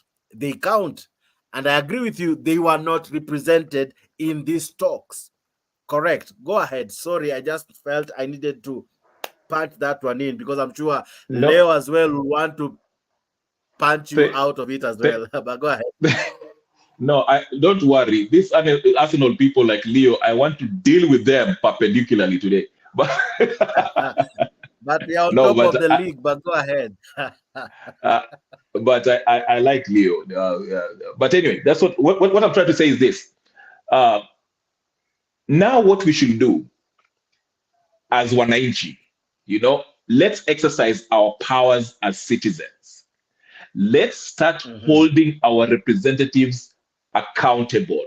We can all agree, whether you're independent, whether you're Azimio, whether you're Kenya Kwanza, we all agree that the trajectory in which this country is going is bad. Ruto is leading us into a bad place. So what can we do about it? Okay, our representative. Let us not have this. That's why the other day I made this point. It is very funny that when it was time to pass this finance bill in the parliament, the Azimio MPs absconded from voting. Then after the bill was passed, they come and complain about it while they had the power to reject it, to vote to Kuninio. Okay, that's the issues I'm talking about. Let us put pressure on our representative. Hii nini onadiko hii report ya kina Kalonzo ambao they've been eating millions by sitting there talking in Boma Center for I don't know how many months. Okay, it will not help us. Jake, you raised a very nice point when you said the people that went and were tear gassed, shot to death. Okay, there's nothing in the agenda which says that. Can we just pay the families of the people who suffered, lost their lives during this Nino? The only thing they're talking about is the position of Nino. And that, to just correct Leo, this thing will not be, you cannot change the constitution simply by going to the parliament. We have to have a plebiscite vote, which means we have to have a referendum if you want to change the constitution. So no, let it be brought to the parliament. Yes. Yeah, so this thing is... There are things that can be changed by a parliament, but when it comes to structure of governance, the presidency, blah, blah, blah, that one, because that one touches money directly, that one we have to have a referendum. Which is the constitution. You have to go back to the... But anyway, that's the whole point. I think, Jake, you're making the same point I was making, and I don't know if Leo agrees or disagrees. This is why I say, Leo, just to kuwaruza kidogo, this is why I have an issue with Azimio. Kila siku mnapiga makelele, Ruto is doing this, sijui na travel hapa, sijui anafanya hivi, sijui anafanya hivi, and you have the power to clip his authority. Awache kufanya hizi vitu. Instead, nyinyi mna complain ati Kenya mbaya, sijui nini. Ruto has 5 years to do this. Number two, let me ask, let me still wacha nikusaidia kupunch vizuri leo. Let me ask you, why is it there is no single Azimio MP who has tabled a motion for impeachment for the president because they feel the president is heading this country in the wrong direction?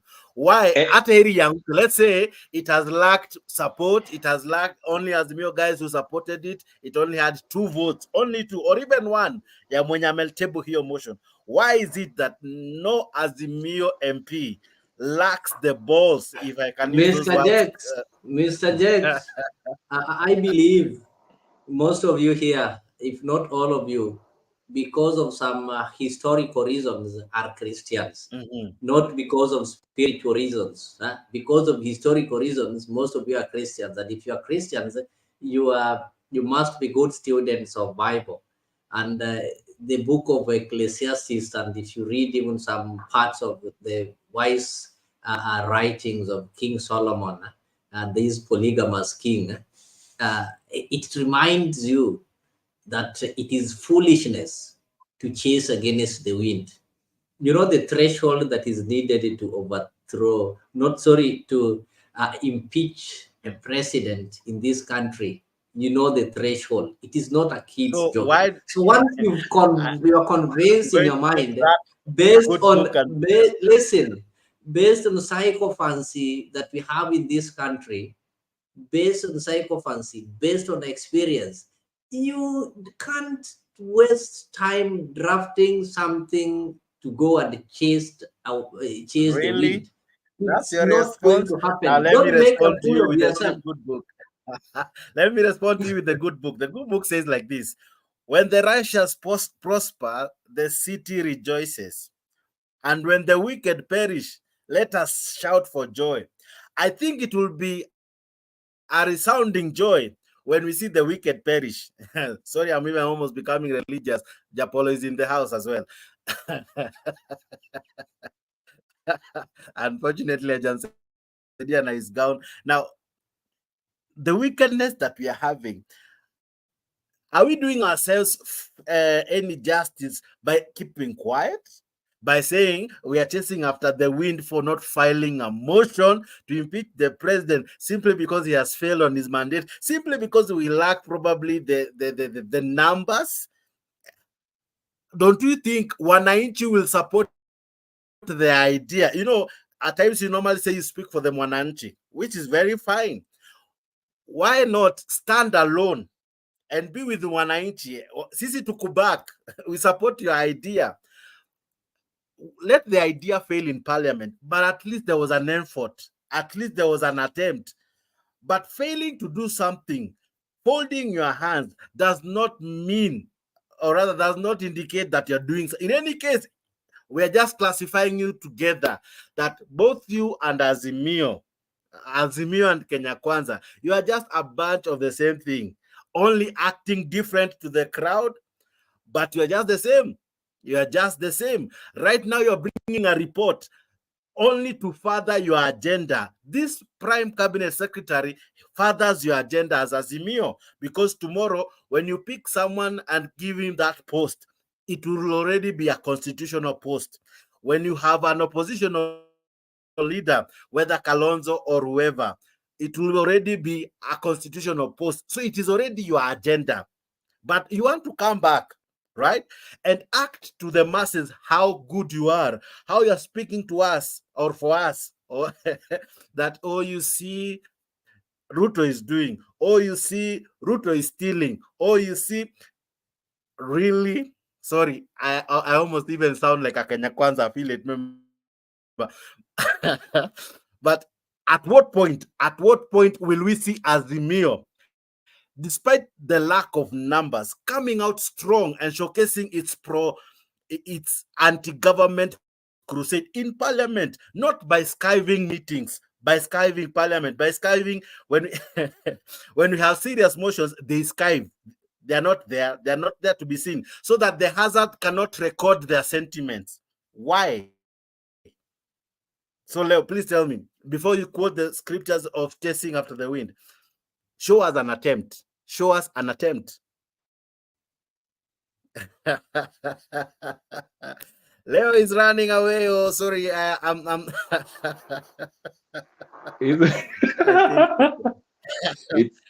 It's okay. I You know shall you'll be come back. back. I know you'll be back. But what do you think of what I'm saying, Mr. Kenya Rebel? Sorry, You I are just right. felt I needed to. You're right. You're very right. These people. That's why I say there's another channel, our sister channel. People get there, but if you listen, all they do is point out what Ruto is doing wrong. This is this, and try to speculate what Baba will be doing. Maybe Baba is keeping quiet so he can do this. But it's all about complaining about what Ruto is doing every day. But like you say, these people have the power to do something. We, the Wananchi, put pressure on these people so they can force Ruto to either, we can make laws so we can stop him from abusing power if he's really abusing power.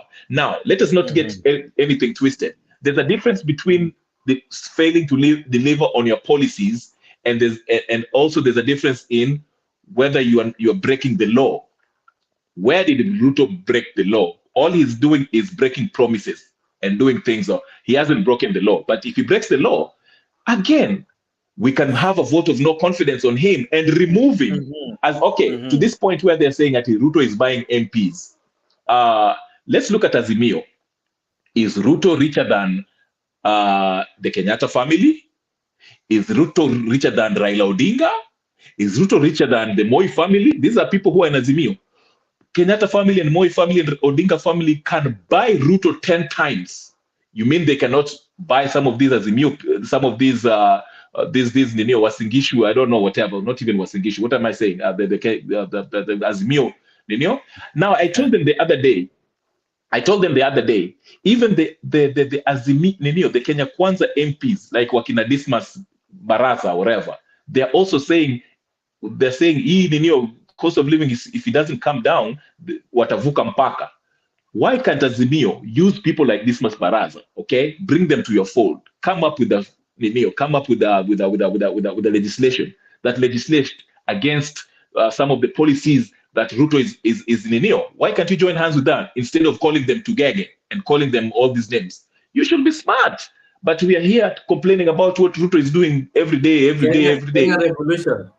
Yes, sir. I like the part that you've answered yourself concerning what Ruto is doing being legal or illegal, and you said what Ruto does is within the law.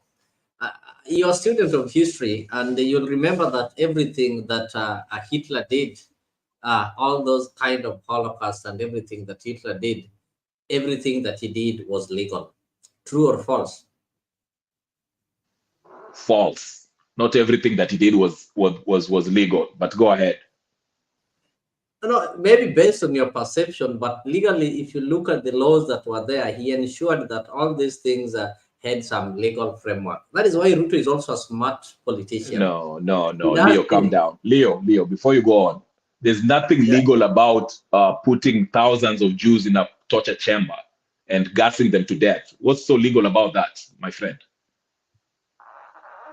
All right, I'll not engage in that. I live in a country where they still have death sentence.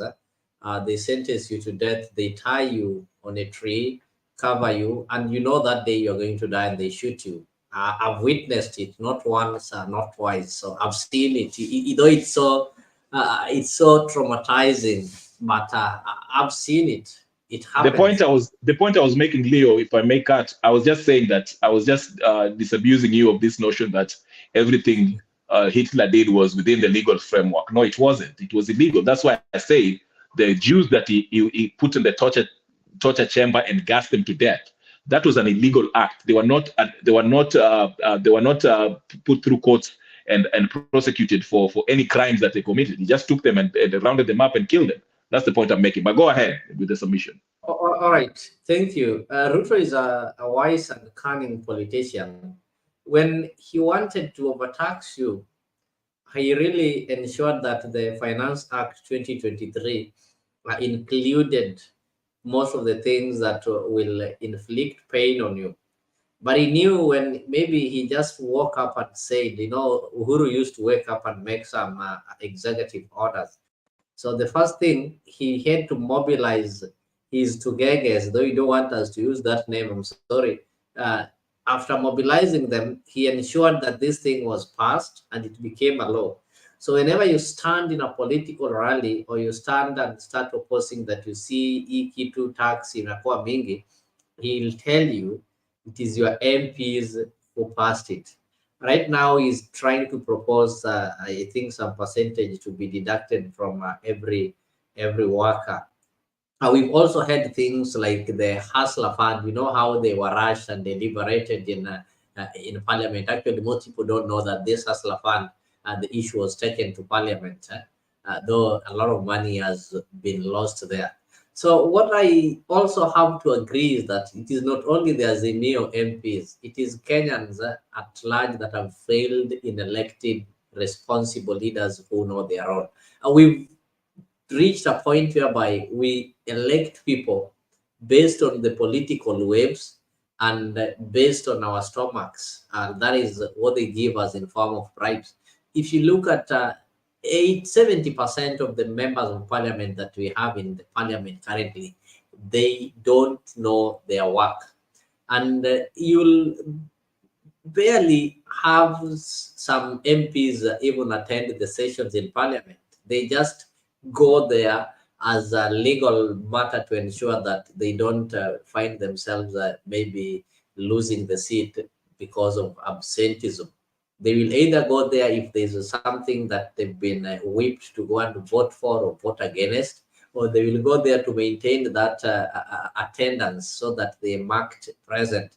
But they don't take it as an obligation that as an MP, your first role that defines your name is to legislate, which is to make laws and amend laws. So if you look at laws that have been made or amended on their names, few of them are there.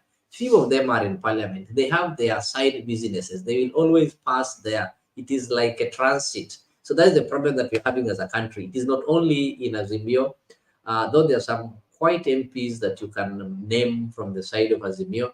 There are MPs that even they don't, you don't hear of them talking of something that are making sense.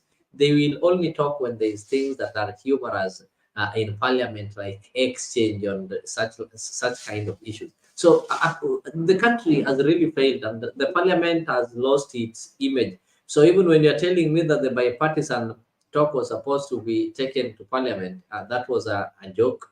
Maybe after having some talks elsewhere, like at the Bomas, now if they come back to parliament, it would make some sense, because those guys are now going to give them the structures, and they are now going to direct and control their discussion.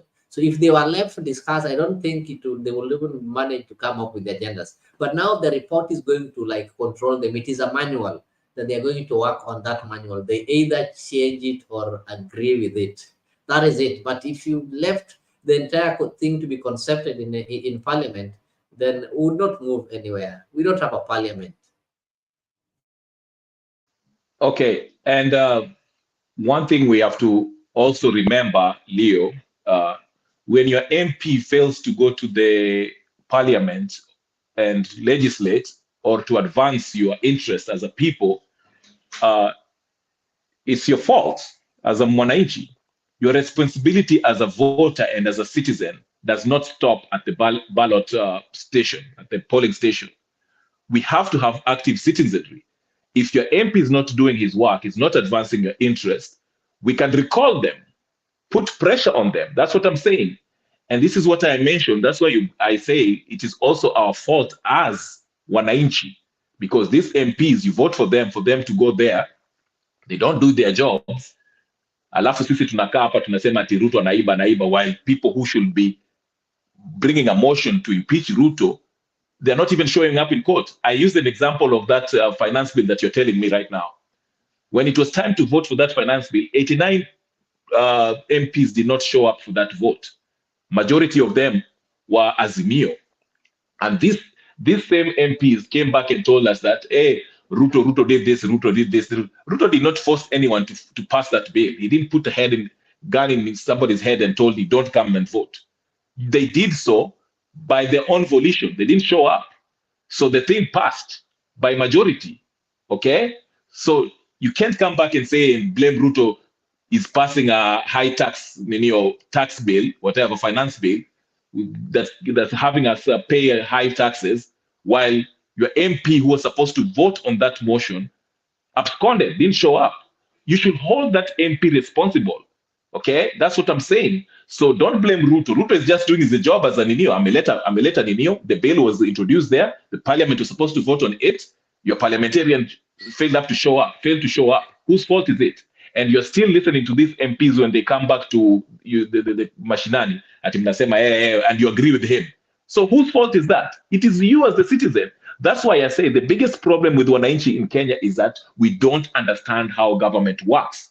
Ndio maana people like Martha Karua can come here and tell us that fungueni server. Ruto is not responsible for the server. That is the responsibility of the IBC. And IBC cannot open the server because the matter has been ruled on by the Supreme Court. But Anna enjoy because he knows you guys are ignorant. You understand? That's why I'm saying even these Azimio people, Anna enjoy. They are part of the Ruto mess.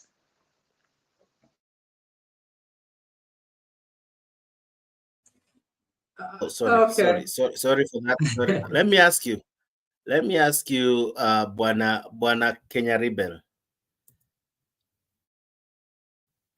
The people who lost their lives during Maandamano the other day, with this report, has justice been served? Absolutely not.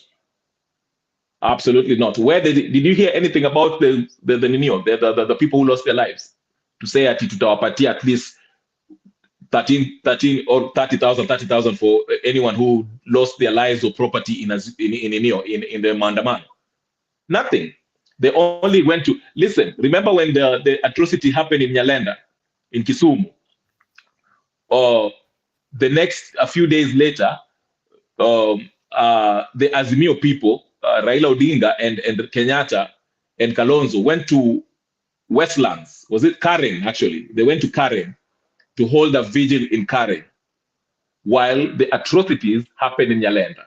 Okay, they didn't even call for the government to pay those people who lost their lives. Nothing like that. They didn't even seek justice. No justice is being sought by these people. But these are the guys who we believe that will bring change. I mean, that's why I say we are in trouble, and the only way is for us to exercise our powers that we are given to by the Constitution. Let's bring it back. Remember, we donated it. Let's take it back.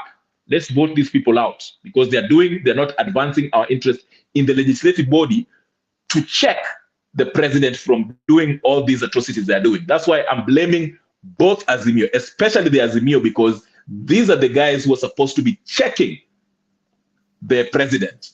But ukisema hivyo, they call me Kenya Kwanza, they call me sijui nini, they call me nini. Well, these people, you see what I'm saying? That's why I'm saying I'm independent.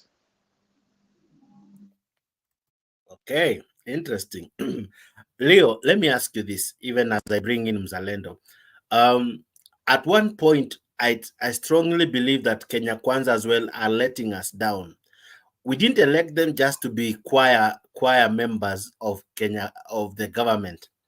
You know, in any case, our constitution is so clear that we don't have an opposition. We just have the legislation or the legislators checking the government.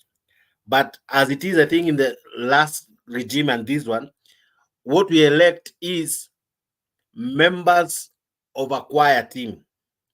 We have bass singers, sopranos, and alto. We don't have members of parliament. In that, when the government is not doing what it's supposed to be doing, we don't have the parliament speaking out. When we have the government going out of its way to issue taxes that some are even so, you know, we don't see that arm very strong. At what point will we say now we have, at times we praise the Senate, but it's long since we spoke anything positive about parliament. Either it's Kenya Kwanza, Azimio, it's long. Because in the previous regime, we were saying it's the handshake regime. And we were saying all things are passing because of the handshake, blah, blah, blah. Remember? Now we are saying it's because of Kenya Kwanza. But by the end of the day, if you remember correctly, that our constitution does not have the opposition side. It only has the majority and the minority side, but has the legislators, all of them, as keeping check the government. Why is that role fading away from our parliament? I think the problem we had, you know, when we look at our constitution, whereby we talk of having three arms of government that are independent, the executive and judiciary and the national, the parliament. But it's a matter of fact that these institutions are not independent. They are influenced, and the most powerful organ, I think, is the executive. So had we had independent institutions, then one would not want that if I'm heading executive and I also have to control the parliament. Immediately, William Ruto was declared, he realized he didn't have that comfortable control of the parliament. So he had to go his way so that he can be able to control the National Assembly. This country would really be better. I would really imagine a country whereby we are having the executive from the Kenya Kwanza, then we are having a parliament that is being maybe majority there are Azimio. It will really work smart because each and every organ will be making the independent decisions. but right now, what is discussed in Parliament must be in line with what executive wants to do. It is true, executive are the ones that are supposed to implement the government policies, but these policies are designed, and most of the policies should come from the National Assembly. So because the executive is the one controlling the National Assembly, so we have to hold the person leading the executive responsible, because he has got influence in the National Assembly, so he influences the policies that are being discussed or that are being put forward, and is the one who now have to implement these policies. We will stop blaming the executive if the executive tells us that, look, our role is to implement, but we are having majority of Azimio in the legislature, so we took this bill there and they failed to pass it, and that is why we are stuck. But here we are having an executive that is also comfortably controlling the parliament. So meaning whatever they want to implement, they'll get it served from the parliament, because these policies are made in parliament.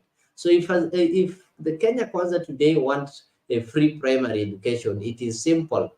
They have the speaker there and majority of the MPs, they'll have to pass this, then they'll just be implementing. So we cannot blame maybe the minority, because minority only play in the parliament and senate. And with them, maybe they might try to help formulating some better policies. But if these policies are not implemented, then we'll now have to blame the implementer. We will only blame the minority. I think, Leo, before I get you wrong, let me ask you. Yeah.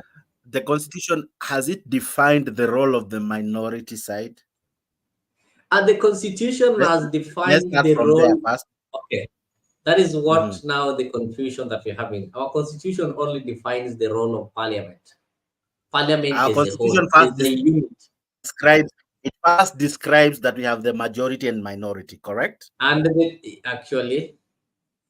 role of minority and minority is the same, to legislate. So there's nowhere they say minority will be opposed. Because in your argument, I almost felt that you almost want to create a distinction between, or rather demarcation between the majority and minority. Of course, I know the majority at times comes from the government side, but in this case, we are talking about the three arms of government. And yeah, that actually, was my question. I think in the old this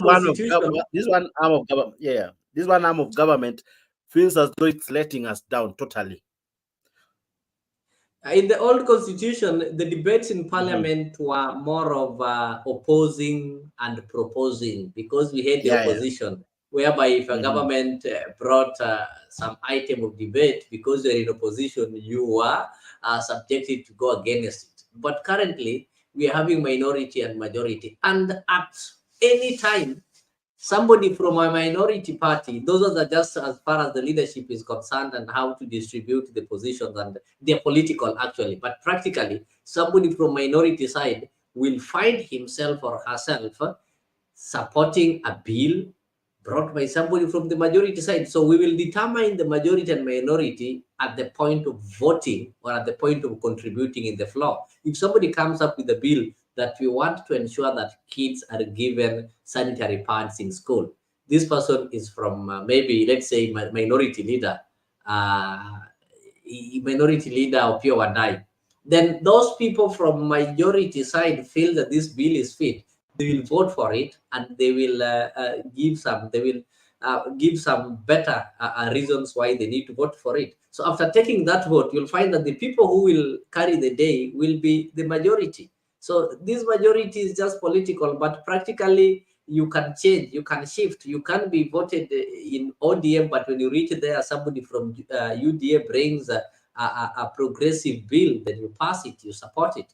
So parliament is defined as a whole unit. So if the parliament fails, the entire parliament fails. That is why I normally say we have to blame the parliament, not the Azimio or the Kenya Kwanza. The entire parliament has failed. Look at the days they are normally active. Now you have answered single out correctly, at the because state is minority. Yes. Now let me ask you, Bwana Kenya Rebel, let's take, for instance, let's imagine, for example, that this report sails through, and we even go to a referendum, and the referendum sails through. Now, we now create the office of the official leader of opposition. Two questions. Number one, will this person sit in parliament throughout? Two, will this person be a member of parliament? Because initially they used to be members of parliament who maybe vied as president and lost, but then came back to be leaders of opposition. How will these leaders of opposition be? Is it the second runners-up in the presidential election? Because even a governor can lose an election, and since he had a party and he was popular, he can choose also to be leader of the opposition. Take case, for example, Jubilee right now. If Kanini Kega had a super majority, let's say Jubilee had close to 1/3, right? Kanini Kega was not running for presidency, but Jubilee ends up having a good number of MPs, right? ODM as well has the same number of MPs. How will we determine the opposition leader? Is it the one who ran as president, or the one who has super majority in parliament? Who becomes the opposition leader? Well, before that referendum is passed, I think they shall have to define the roles of this cabinet secretary, the official opposition. They have to define that before the referendum is passed. As of right now, we don't know, because there's no such position in our constitution. But just to go back to what Leo was saying about minority and majority and all that stuff, and how the president is getting things passed. Within the legislative body, there's parties, political parties, and there's Political Parties Act. Okay? So you become majority, as you know, you're majority if you are the party you belong to has more numbers than the other. If you have fewer parties in the legislative body, we say you are minority. If you have the majority's numbers in the parliament, you are the majority. Okay? Now, when the president has something he wants to pass in a bill that he wants to pass through the legislative body, okay, he needs it to be made law by the legislative body. Okay, it should be ideally, it should be debated, and there should be public participation. Article 118 of the Constitution requires that there is public participation, meaning your legislator, your MP, should go back to mashinani and check the temperature. What does his or her constituency want regarding that bill? Remember Finance Act nani? Sinakumbuka Finance Bill. When there was a guy who was forgot his name. He was Kenya Kwanza, and he went to his constituency, and his constituency told him, "I don't want it. We don't want it." It was a lady. A lady, sorry. Mashamba. Yes, Mashamba. And she went back and and she went back and voted against it. Okay, that is real democracy. Now, you can't say that the president has influence on the parliament or the legislative body just because he's the president. Okay, you can say, okay, he has influence because the party members, his party members, the parliamentarians that are in the parliament, they make up the majority.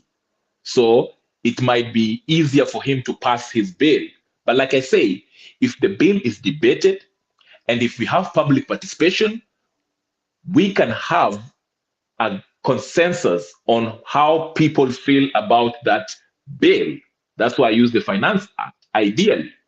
So even if the minority don't want that bill, waende huko kwa constituency na waende kwa ground, watu waseme ati kitu hatutaki, it should influence the vote of the majority to vote against that bill. That's why I use the example of a low cost of living.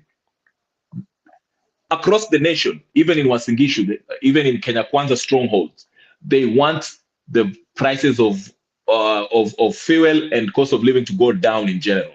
Okay, so I'm saying this: why can't this Azimio folks, even though they are the minority in the legislative body, why can they use that opportunity to link up, to influence their counterparts in Kenya Kwanza, who they know their constituents want the cost of living to go down, and say, hey, listen, we have this bill that will help most Kenyans, the people we are serving, to shukisha your bei ya ninio, okay? And they can agree on that and pass it to become law, and it will force the president to adhere to that, okay? And that's how you clip the president's powers. That's what I meant. But again, okay, as I said, most of these things, we don't know how governments works. Sisi tukiambiwa na Raila, fungua server, tunasema fungua server. But we don't even know who's supposed to open the server and how the process works. Raila kisema tumekubali tu. Now, at what point will it ever be about Mwananchi? Because when BBI came, it still had the same issues. Now this report is out. Mwananchi has not been remembered, though. In any case, his issues have been postponed or not, rather been featured. Yet, when they need us to speak, or rather to participate in the maandamanos, we are there. When they need us to vote, we are there. Actually, some wake up very early in the morning. That day is actually declared a national holiday or whatever. People queue in hours. They come out to demand to vote. But when it's their time to be heard, when it's their time to be represented, when it's their time to come first, they don't matter. At what point do you think that might change? Because as it is, this report is, if it is anything to go by, does not speak for Wanjiko. Sorry to say so, but it doesn't. Why? They have rightfully said the housing levy is still there. The fuel levy is still there. The cost of living literally has not been tackled. In any case, what they have proposed is that the government should cut by half the traveling, whatever, blah, blah, blah. So how does that affect Mwananchi ule wa chini? How does he feel appreciated, thought of, and at least there is some degree of concern from this committee? This committee was a serious one anyway. Very quickly, before I let Mzalendo talk, the only way is to Mwananchi has to understand the powers that they have. Now, that will take maybe some MPs, because the problem is this: tukichagua mtu, we believe them so much. Whatever they say, that's what we go by.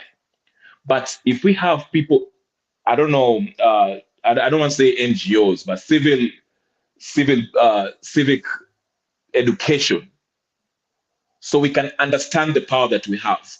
Instead, the power that the passion that these Azimio folks are telling us they'll go to Maandamano, they should use that passion to educate their supporters on the powers that they have. Put pressure on, because at the end of the day, Jakes, this, at the end of the day, the Mwananchi is the person who has the real power. They have to put pressure on their representative to do the right thing, okay? To demand that their interest is they look out for their interest.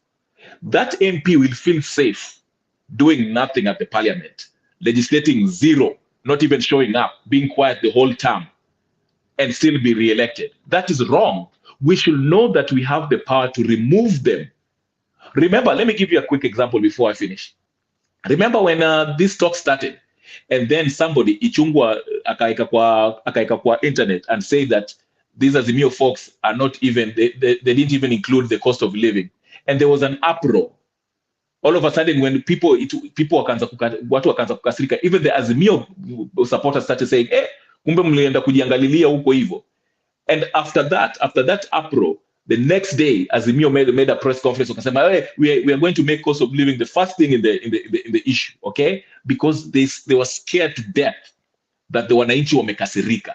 You have to be angry and you have to hold your representative, who's at the legislative body, to do the right thing. Stop backing at Ruto. Ruto will not move or budge if you don't act and make the people who we donated this power to remove him.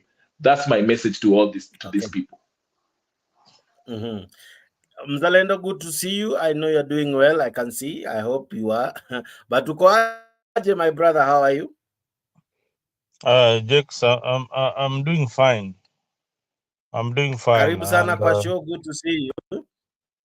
And habari Japolo. Kenya Rebel. Tunamngojea kesho ambaye ataya yake ya kazi. Tunangoja Japolo, kesho ni Sunday. Kesho ni Sunday.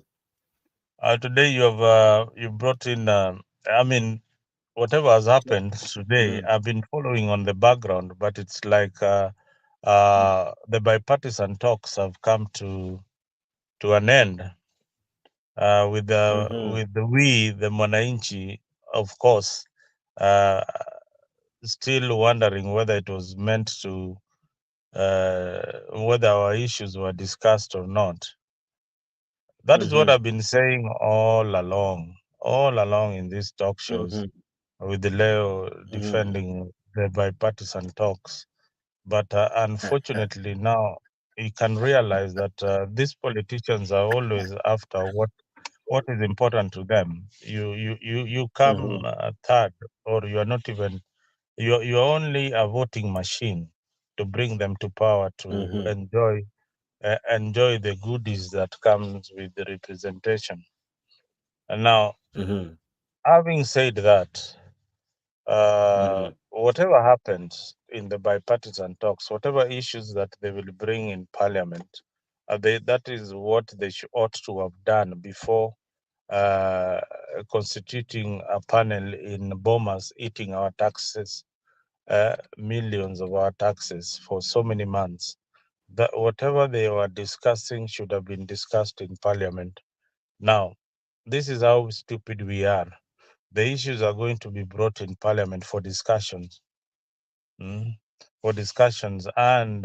they will pass because the Azimio leader will whip his MPs and the Senate, and even at the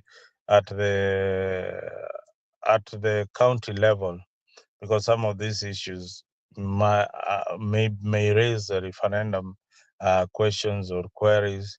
So it will be the same thing. They ought to have taken the issues in parliament. The same parliament that they are saying is compromise is the same place where these issues are going back to. So where are we? We are being taken in circles in the name of politics. We are being taken in circles in the name of politics. I've seen proclamations in funerals and gatherings. Like today, Baba said he's still in the ballot. He's still not in the ballot, but he asked his supporters whether he should go on. So he's still around for some time. So anything that was being discussed at Bomas was going to benefit the Kenya Kwanza regime, and at the same time benefit Azimio, and at the same time benefit Uhuru Muigai Kenyatta. That is why Uhuru has never left politics. He is always in the political circles. Why? Because there is something good coming in the bipartisan talks. Whether you like it or not, we, the Mwananchi, are not represented in the bipartisan talks. When it comes to the cost of living should have been discussed in parliament. That is where the laws are implemented, not a committee in Bournemouth implementing laws that will guide or laws that will bring the cost of living down. Those issues ought to have been discussed in parliament. Now, Ruto jokingly said that, or Gachagua jokingly said that if Raila wants a seat, tutampatia. Yeah, it means that they are crafting something. Tutampatia na tutampatia outriders. Yeah, motorbike 2, 3, 4 akitoka Karen anaenda kwa ofisi yake. You know, that is how ridiculous our politics is. They know what they know the bargaining power of each and every individual and what suits them. You are never in the discussion. So we ought to think very, very deeply. And part of the issues facing Kenya today is not the politician, is the voter who is not well informed to vote for the right people. Yeah, if we could have 50% or 60% Okiem Tatas in Senate and 60 or 70% Okiem Tatas in Parliament, then we would have some good representation.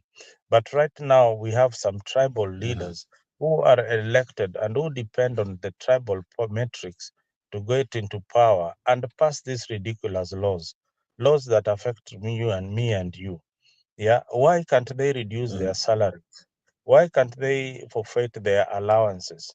Yeah, why are we subjected to this high cost of living, yet we are paying their mortgages, we are paying their cars, we are paying their servants, we are paying their fuel. Remember, Jacks, whoever employs you or Kenya Rebel, should they give you fuel to go to work? Yeah, you are being given fuel to go to work. The day we will say no to an MP overlapping traffic because he's an MP is the day we will take the things into our hands. But so long as the MP overlaps traffic and you find it okay, so long as the speaker overlaps traffic and you find it okay, we are a problem. We are a problem, and we should not blame Raila Odinga, or we should not blame Ruto. We are the problem. We are the ones who put these people into power. We are the ones who have got these standards of tribal metrics that we use to elect our leaders. So the day you will start electing leaders on policies and what they represent and not the money in their pocket is when we will have good leadership in Kenya. So otherwise, Jakes will be waking up each and every day saying Ruto this, Raila that, Raila that. Raila's policies are implemented, on a funeral gathering. Yeah, and he whips his MPs in every congregation that he meets. Now look at the deaths that are. I just want Let me finish, Jakes. Okay. Let me finish. Look at the people who died. People who died in Nyanza. Look at how those MPs, Kina Kaluma, the rest, were saying that something ought to be done to these families. What has been done so far? You understand, they have done nothing. For me, I thought that the next day they would be in court, taking the government to court so that the families can get compensation. But so far, nothing. And we are comfortable with the situation. Yeah, the parents of this the graves are still, the graves are still fresh in those compounds. Yet the next rallies is held in the next market, next village, and nothing is mentioned about these children who died, fighting for democracy, fighting for what they believed was right at that particular time. And they were told to come out in numbers, and no compensation. Year in, year out, Baby Pendo died. Yeah, so many people have died in this struggle, but no compensation at all. All we are looking for is what is good for us. So how long should we continue to suffer in this in the hands of these politicians? That is the big question. How long are we going to continue voting stupidly and following them stupidly in their agenda? Yet we are not part of the benefits they get. Yeah. Now, I love how the Standard have put it in today's newspaper. Kindly subscribe to our channel. channel, and tomorrow morning watch our show. We begin tomorrow bright and early. But I want to give you a sneak peek of what the Standard has given in its news today, or rather in the newspaper today. Now, this is what they're saying. I want to show you. This is tomorrow's, or rather Sunday's newspaper. And according to Standard, you can see this is tomorrow's newspaper. Now, they're saying it's now up to the two, Raila Odinga and William Ruto. This is after, of course, the conclusion of the bipartisan talks. They're saying now that the dialogue committee says divergent opinion set to President William Ruto and Raila Odinga with the cost of living agenda still unresolved as the Bomas team releases the report. Now, these are some of the things that the team agreed on. One of the things that they agreed on was Senate Oversight Fund, Ward Development Fund, and NGCDF. Number two, what they agreed on was Office of Leader of Opposition with 2 deputies. Prime Cabinet Secretary's office, a Constitution office to oversight party fidelity. They also agreed to audit the 2022 general election process, expand IEBC section panel from 7 to 9, increase timeline for Supreme Court to hear presidential petition from 14 days to 21 days, reduce official travel budget by 50% to cut subsistence allowance by 30%, reduce road maintenance levy and anti-adulteration levy by 5 shillings and 3 shillings respectively. And of course, government to finalize transfer of all devolved function. Now, what they differed on were only 2 things. Number 1, reduction of VAT of fuel from 16 to 8%, and of course, scrapping of the controversial housing levy. Now, ladies and gentlemen, that is the much they said they were discussing in as much as they were talking of the cost of living. Only 2 things, only 2 items. Mzalendo, I've read the list. From the list, almost nothing affects Mwananchi. Almost nothing, if there is anything. They want to put Senate fund, CDF iwe constitutional, MCA apewe pesa, the office of the... So Mwananchi is not featured in this. But Mwananchi was featured in Maandamano. The thing is, we are just an ignorant voting bloc. We are very, very ignorant. A majority of us are very, very ignorant.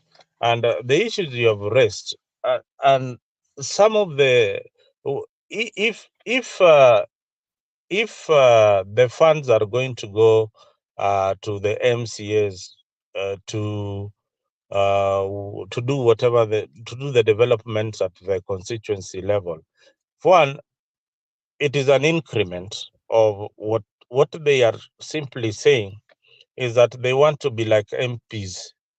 MCAs are saying they want to be like MPs. They want to have a CDF at constituency level. Now, the senators are also saying they want to have a CDF at county level. The women rep are also saying they want a CDF at county level. Now, look at all these funds. Look at all these funds going to the county. Instead of consolidating them to one block and increasing, at the same time, they want to increase allocations to the county governments. What kind of thinking? I mean, are we dealing with the mad people? Are these people really thinking? All these funds, same fund. The MCA will be issuing bursaries at the ward level.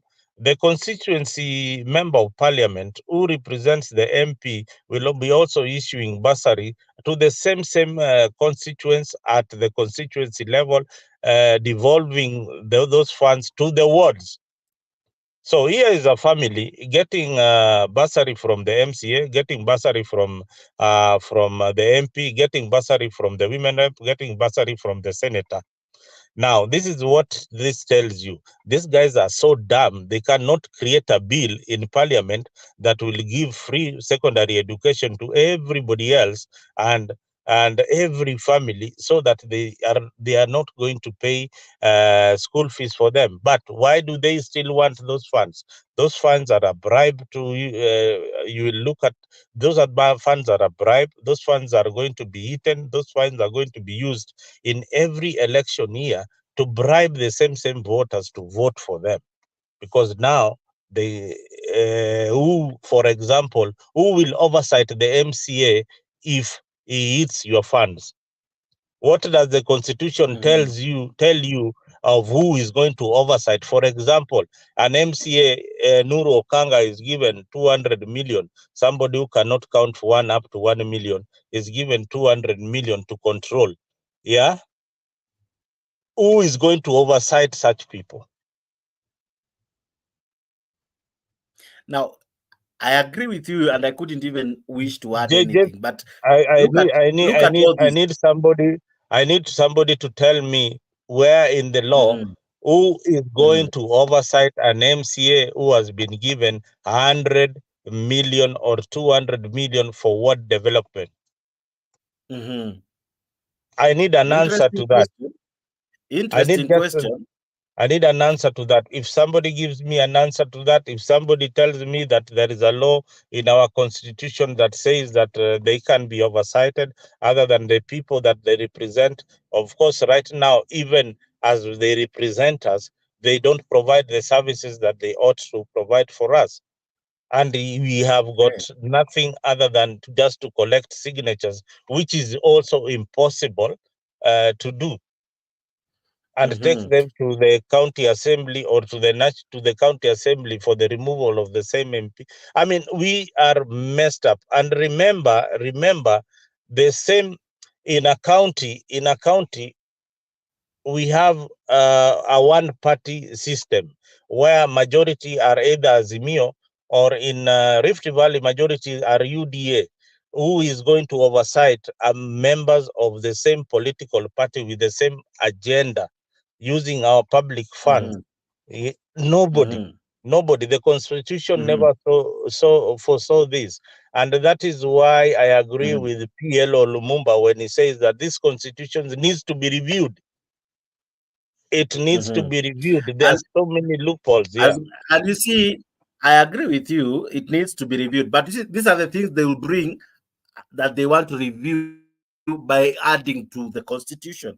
Now, when you look at this, what they have already tabled, Kenya Rebel, 2/3 gender rule is missing here. The women issue is not here. So I'm sure that one already will bring some noise from tomorrow. Number 2, the cost of living is so loudly missing here. But funny enough, this will be the debate in the coming days. When you look at all this that is appearing from the report, was there need for maandamano for any of this? Jakes, I wanted to ask you the very question. I wanted to ask you, can you remind me again why the Azimio went to maandamano? Can you remind me the reason they gave us for maandamano? They wanted the servers to be opened, and they wanted the cost of living, which they said was number one to be addressed. Now, according to, if that is anything to go by, from this bullet number 1, 2, 3, 4, 5 says that there will be an audit of 2022 electoral process, an expanded IEBC selection panel from 7 to 9. That's the best they came up with. Of course, I'm sure there's much more in the details of this report, but from the note heading, they just will have an audit of the electoral process. But it doesn't mention that they'll open Jakes, sorry to cut you short. You see, in the last part where they are saying some of the issues were the 2 issues that were deferred. They differed with are what? The 2 issues reduction are of VAT. The house levy and the reduction to 16%. You know why those? on fuel. Do you know why? Do you know the scrapping of the controversial levy? Do you know why? Do you know why VAT cannot be reduced to 8%? Mm-hmm. Do you have any idea why it cannot be reduced to 8%? Please inform us. Now, VAT cannot be reduced to 8% for one reason. The Ruto government took loans with IMF. And remember, when Uhuru had reached a point where he was not going to be given loans anymore, we had reached that level where we cannot be given any money with any institution. Now, when they negotiated with IMF, they had to tell them or to show them how they are going to repay their money back. Just like you walking into a bank, you have to tell them how you are going to pay the money back. Do you have any collateral? Collateral means uweke nyumba, uweke logbook, uweke nini.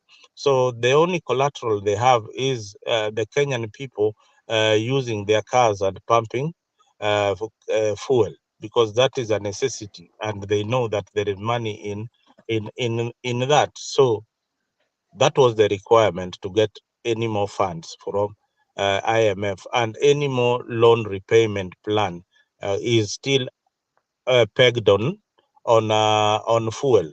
So with the duration that Ruto will be in power, don't expect that that VAT 16% will go down. It will not go down. It will still be at 16%. What he is going to do is simply to reduce some of the taxes on fuel, but maintaining or some taxes in other areas, and maintain the 16% VAT. That Azimio knows so well. They know so well, but that is what they will be dwelling in, to make it a political, a political chorus, that this is what is affecting you people. This fuel is what is affecting you people. So as they move to 2027, in politics, you have to have an issue. So the issue will be, did you see that the cost of living, the cost of fuel did not come down? But Ruto is a smart leader. Ruto is smart in that he wants to make sure that they don't have any agenda come 2027. That is the reason why they already have an office, the office that he has given them, the office of the official opposition. And Ruto also knows that if anything happens, that he will not be in power, he will still be in the opposition. Yeah, occupying the same office that he created. It's under the same deputies and all that he created. People like Gachagua, they're going nowhere. Actually, this is a very interesting position, because it comes with two deputies. It comes with two deputies, eh? Na kazi yao ni gani? Kazi yao. Let us look at now, Jakes, we want you to look at kazi yao, deputies ni gani? Kama Mudavadi ndio ana kazi, hao wengine kazi yao itakuwa ni gani?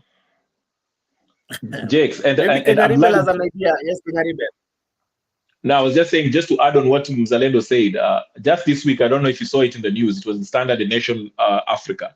It says that there'll be zero subsidies. That is the condition by the IMF.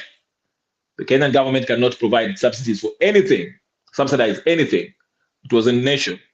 And remember when I started coming, I kept on telling people, IMF, imetunyonga, these people are still, some people like Alex who used to come here used to call me a conspiracy theory. Nikiwaambia. Now go look at something, homework, Jake, na kupatia homework leo na Mzalendo. Go look at this economic free zone.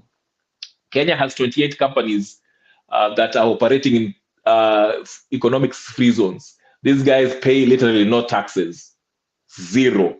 Okay, dig into that. I'll be speaking on that later. But anyway, so Mzalendo is right.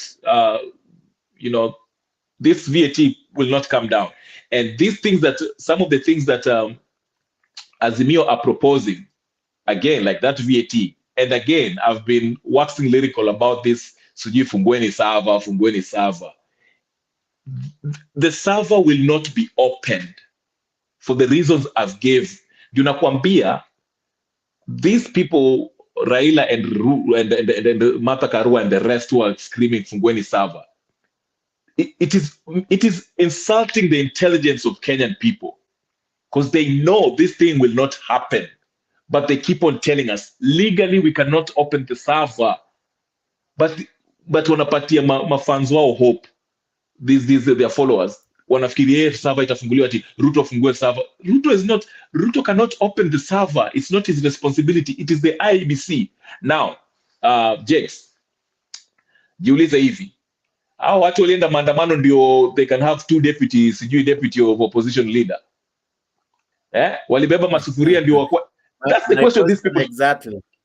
I told them na wao wanakasirika wakikuja hapa, niliwaambia these leaders, these Azimio people, Raila Odinga, he will thiringenye these people, he will thiringenye them. Remember, he started with the signatures. Walianza na signature, hata before signature walianza na nini, ati wataenda State House. Your story ikaisha. They started with 20 billion signatures. Your story ikaisha. Then they started another. What did they start with? What happened to them? What happened to the signature collection? Exactly. Wanazungushwa hivi. But at the end of the day, as we said, I told them, this will be BBI, na nyinyi mtawachwa hapo na mkilialia ati sijui nini. And these are the questions. In fact, I want somebody from Azimio to log in and tell us exactly, are they happy with what they see from this report? Leo didn't seem to be happy. He left. He was saying, I want to talk to these Azimio people, and also Kenya Kwanza, and also Kenya Kwanza people. Are they happy with this report? That's what I'm curious of. Okay. Now, even as we near wrapping up, there is this one more thing that really struck my attention. Of course, we started with it, and I want to end with it. It's the issue of the KCPE. Now, according to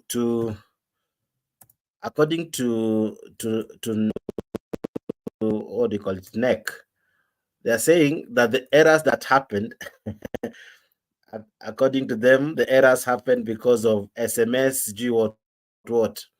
This is what they're saying, that more anomalies kwa KCPE as NEC defends the results. Hapo chini inasema ya kwamba Council CEO David Njegere admits they had errors, but says only SMS data was affected due to configuration challenges. My question to you, Kenya Rebel, what was the rush? All this could have been sorted out before disgracing our country with releasing results that, remind you, these were the final results. Never again will we have KCPE being announced to the country. Never again. But they did us a disservice by rushing, by giving us issues, by giving us results, then come to explain that they had challenged, blah, blah, blah. What was the rush? Let me answer it by a little diversion, kidogo. I watched Nuru Okanga's interview with NTV. And I can confidently say that man did not sit for that exam. He did not. He did not sit for that exam. I can confidently ask this question. What did he score in English? I would want to know. Because when he was asked, but he scored an A from the online sources. He had an 80, right? He had an 80. But no. Expressing himself in English, there is where he draws that big line.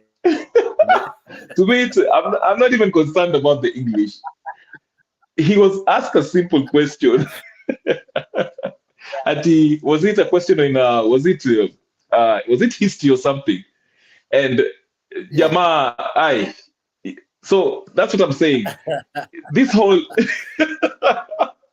Kenya ni Hollywood. Wacha niwaambie ni Hollywood. You can write a movie and be successful. Drama. So I mean, I wasn't surprised in things like this. So all I can say is we have a rotten system that needs to be sorted out. Okay, whether it's going to be a KCPE or whatever is coming after that. Okay, we need to put places a system that can be transparent, where mkifanya exams hakuna ile story ati sijui papers zilipotea hapa, sijui helicopter ilianguka na sijui nini na sijui is the system. No. Na watu kan Nuru Ekanga, we are being told they have scored how much and we can't even verify. We have to fix the system. That's all I can say for now. I don't know the intricacies of it, but we need an overhaul. But we have to remove, we citizens, we need to empower ourselves to remove these people that we donated our power to, whether it's the MCAs, these legislative bodies, our wakina Raila waze to enjoy, because I think the benefit that we get from this report, it shows us one thing, that the political class wana tubeba ufala. And if you haven't realized that, whether you're in Kenya Kwanza or Azimio, God help us. Thank you, Jay. Now, let me hear your final words on this man, because this is what informed the show, even as we wrap up. Please tell me what is your 2 cents on this one. This Uju net dakika chiel. Wami uju net dakika chiel. Natike. Nimesikia Ruto amekuja kuiba shamba hapa. Nimesikia ni mwizi ya shamba. Wacha niambie nyinyi. Tutapambana na yeye bunge na tutapeleka yeye kotini, na hiyo shamba hawezi kuiba. Asanteni sana. Wacha Fatuma akuja wasalimie.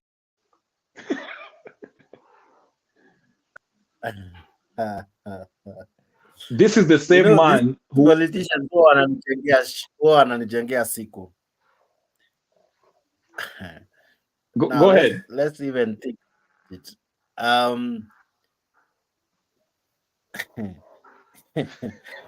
At what point do we say government has stolen land? At what point? Stolen, that was the word used. At what point? Because if you read about land, kwanza land zote ni za gava to start with, right? Or rather, they are owned by Kenya. They regulate it.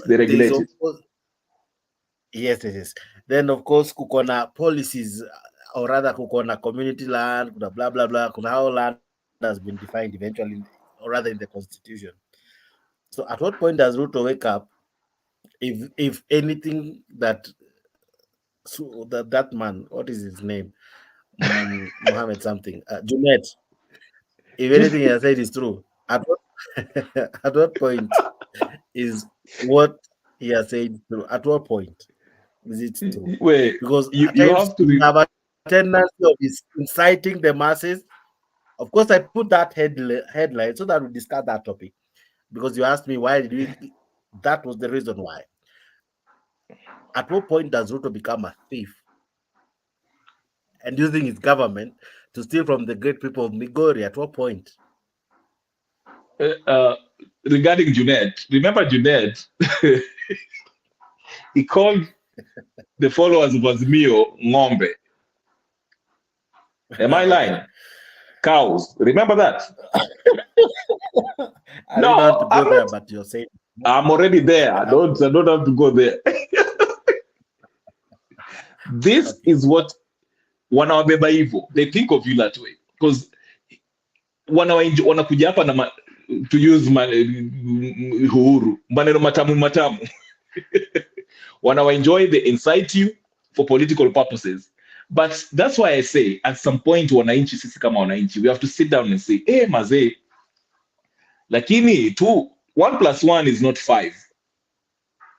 This what these people are saying, are they adding up? Do we sit down and think about what these people are saying? Because ndio maana I can't fall on whether it's on the president. Ndio maana nasema Jake, most of the easy headlines like hapa, we are pointing our fingers at Ruto, but the problem is bigger than Ruto. And I think this channel like this one, I wanted to start advocating for people. So let us put the next title like this: Ruto and Raila and the whole of this political class wana tubeba ujinga ufala. That is what it should be. So we can start putting these people, their feet on fire, tuache kuangalia TV Kenya kwanza ama sijui nini. Juu wote hao watu wanatuenjoy sote, but they want to play this division so that we can think, hey, this side is it, because they know if we unite and we start hold them responsible, they won't have a crowd to give us hizo content wanatupatia za kila siku ati sijui nini. That's what I would say. So let us learn and exercise our power as voters. Mmeka hiyo Arsenal move top of the sasa unaona, sasa unanifukuza vizuri sasa Jake na hiyo but I'll see you tomorrow, Jake. Okay, now that news, Arsenal moves on top of the league. We celebrate them. Thank you so much to this wonderful great team for making us proud. Asanteni sana kwa kuongoza ligi. Bashida yenu tu ni moja, mtatupea hopes. Right? Mtaongoza ligi, alafu uko mbele mtufanye ile kitu wadau. So simjaribu tu raundi, mtufanyie tu favor, at least muende hadi mwisho Kadi tamati ni asante sana kwa kujiunga nami, wewe ambao umejiunga nasi hadi sasa. Naona wengi mmejaribu. Asante sana, good year. I celebrate you for being the last person to be with us from the beginning na hadi sasa. Asante sana, umekuwa mtu wa kishua. Thank you very much. And many, si wewe tu, wengi ambao umejiunga nasi. Asante kwa wale ambao walilike hii video tangia tuanze, asanteni sana. Likes zimekuwa nyingi mpaka zingine zimejificha, lakini kwa zile ambazo ninaweza kuona kwa sasa, naona Shakai James alilike hii video. Thank you so much Shakai. I see Wout Nyalo alilike hii video. Onyango Churchill, asante sana kwa kulike hii video. Mora asante sana. Mule Mwagangi, asante sana. Joyce ama Joy wa Boy, asante sana kwa kulike hii video. Vincent Makani, asante kwa kulike hii video. Blessed Kale Mutaidi, asante sana kwa kulike hii video. Offline kwa Mboka, asante sana. I saw you. Kipiegon KA, asante kwa kulike hii video. Mutesa one, yeah, asante sana kwa kulike hii video. Vincent, asante sana kwa kulike hii video. Onyango, I see you. Nani mwingine like hii video? Naona nani mwingine? Blessed pia I like hii video. Thank you so much for liking the video, subscribing to Africa. Now subscribe to Africa, kimbia hapo kwa YouTube channel. Si tufanye tu hiyo kitu to promote watu wawili watatu ambao wamesubscribe. Tutawafanyia hivyo probably let me see, maybe tomorrow I'll be announcing. I just need to get the vouchers with me so that when we read them, you are able to see them. So usikose kwa hiyo list. It will be live. So how do you win? You win by subscribing. So I'm sure the team working on that, those vouchers should be in any moment. I thought they would be in today, but who knows? Who knows? Maybe tomorrow they might be in. Maybe tomorrow we might be reading subscribers who have won great gift hampers, nice gift hampers, including shopping vouchers. Hey, na hii economy msaki kuchapa kavocha kakufanya shopping. Maybe umechapa kavocha ka 5k, utafeel aje mtu wangu? To find out when you utafeel, subscribe hapo kwa Africa 24 na tutafanya ile kitu. Subscribe. The tickets are easy to get by just subscribing. You just subscribe and our system will definitely pick you. When that is finalized, we'll be reading the names. We'll be awarding the subscribers. So subscribe to Africa 24. Kimbia hapo channel ya YouTube, subscribe. Kimbia hapo channel ya Facebook, follow. Follow Adau. And this show comes to you every day from 10 p.m. And if we are not in, we'll always try to bring you something just to make up. Follow our channel. Uko ndani kuna content kibao, including football kama ya leo ilikuwa hapo ndani, where Kenyans walifanya ile mambo. Subscribe to Africa, tutakufanyia zile storo. Here is where we unlock the African story. Here we keep it real. Enjoy our content. Tomorrow morning a new show begins. Yeah, you heard me right. Tomorrow morning from 8 p.m. Kenyan, 8 a.m. not 8 p.m. 8 a.m. Kenyan time. Wadau, show inaanza 8 a.m. Subscribe ujue ni show inagana. Nakwambia show kali, show fiti, presenter wa noma, content kali. Alafu hapo katikati kutakuwa na service, so in case you miss service, tune in to Afrique. Kutakuwa na a nice service for you, so subscribe and enjoy all our programming. There'll be nice shows including dating shows, love shows. Hey, wadau, raundi ya Afrika wanafanyia ile kitu. Imagine ni channel moja inakuwa award kwa kusubscribe, inakuwa award kwa kuwatch, na pia inakupa burudani kemkem. So do what? Subscribe. See you at 8 a.m. wadau, see you at 8 a.m. Show kali, show fiti inaanza asubuhi. I promised you that we'll have more shows, more content after content. Subscribe to Afrique and enjoy all that we give to you. Asanteni sana. I've been your host, Jex, the moderator. I couldn't have done this without you. Asante sana for keeping watch, for being with me throughout the show. You guys are just wonderful. I love you. See you tomorrow, same time, same place. This is Afrique 24. Bye-bye.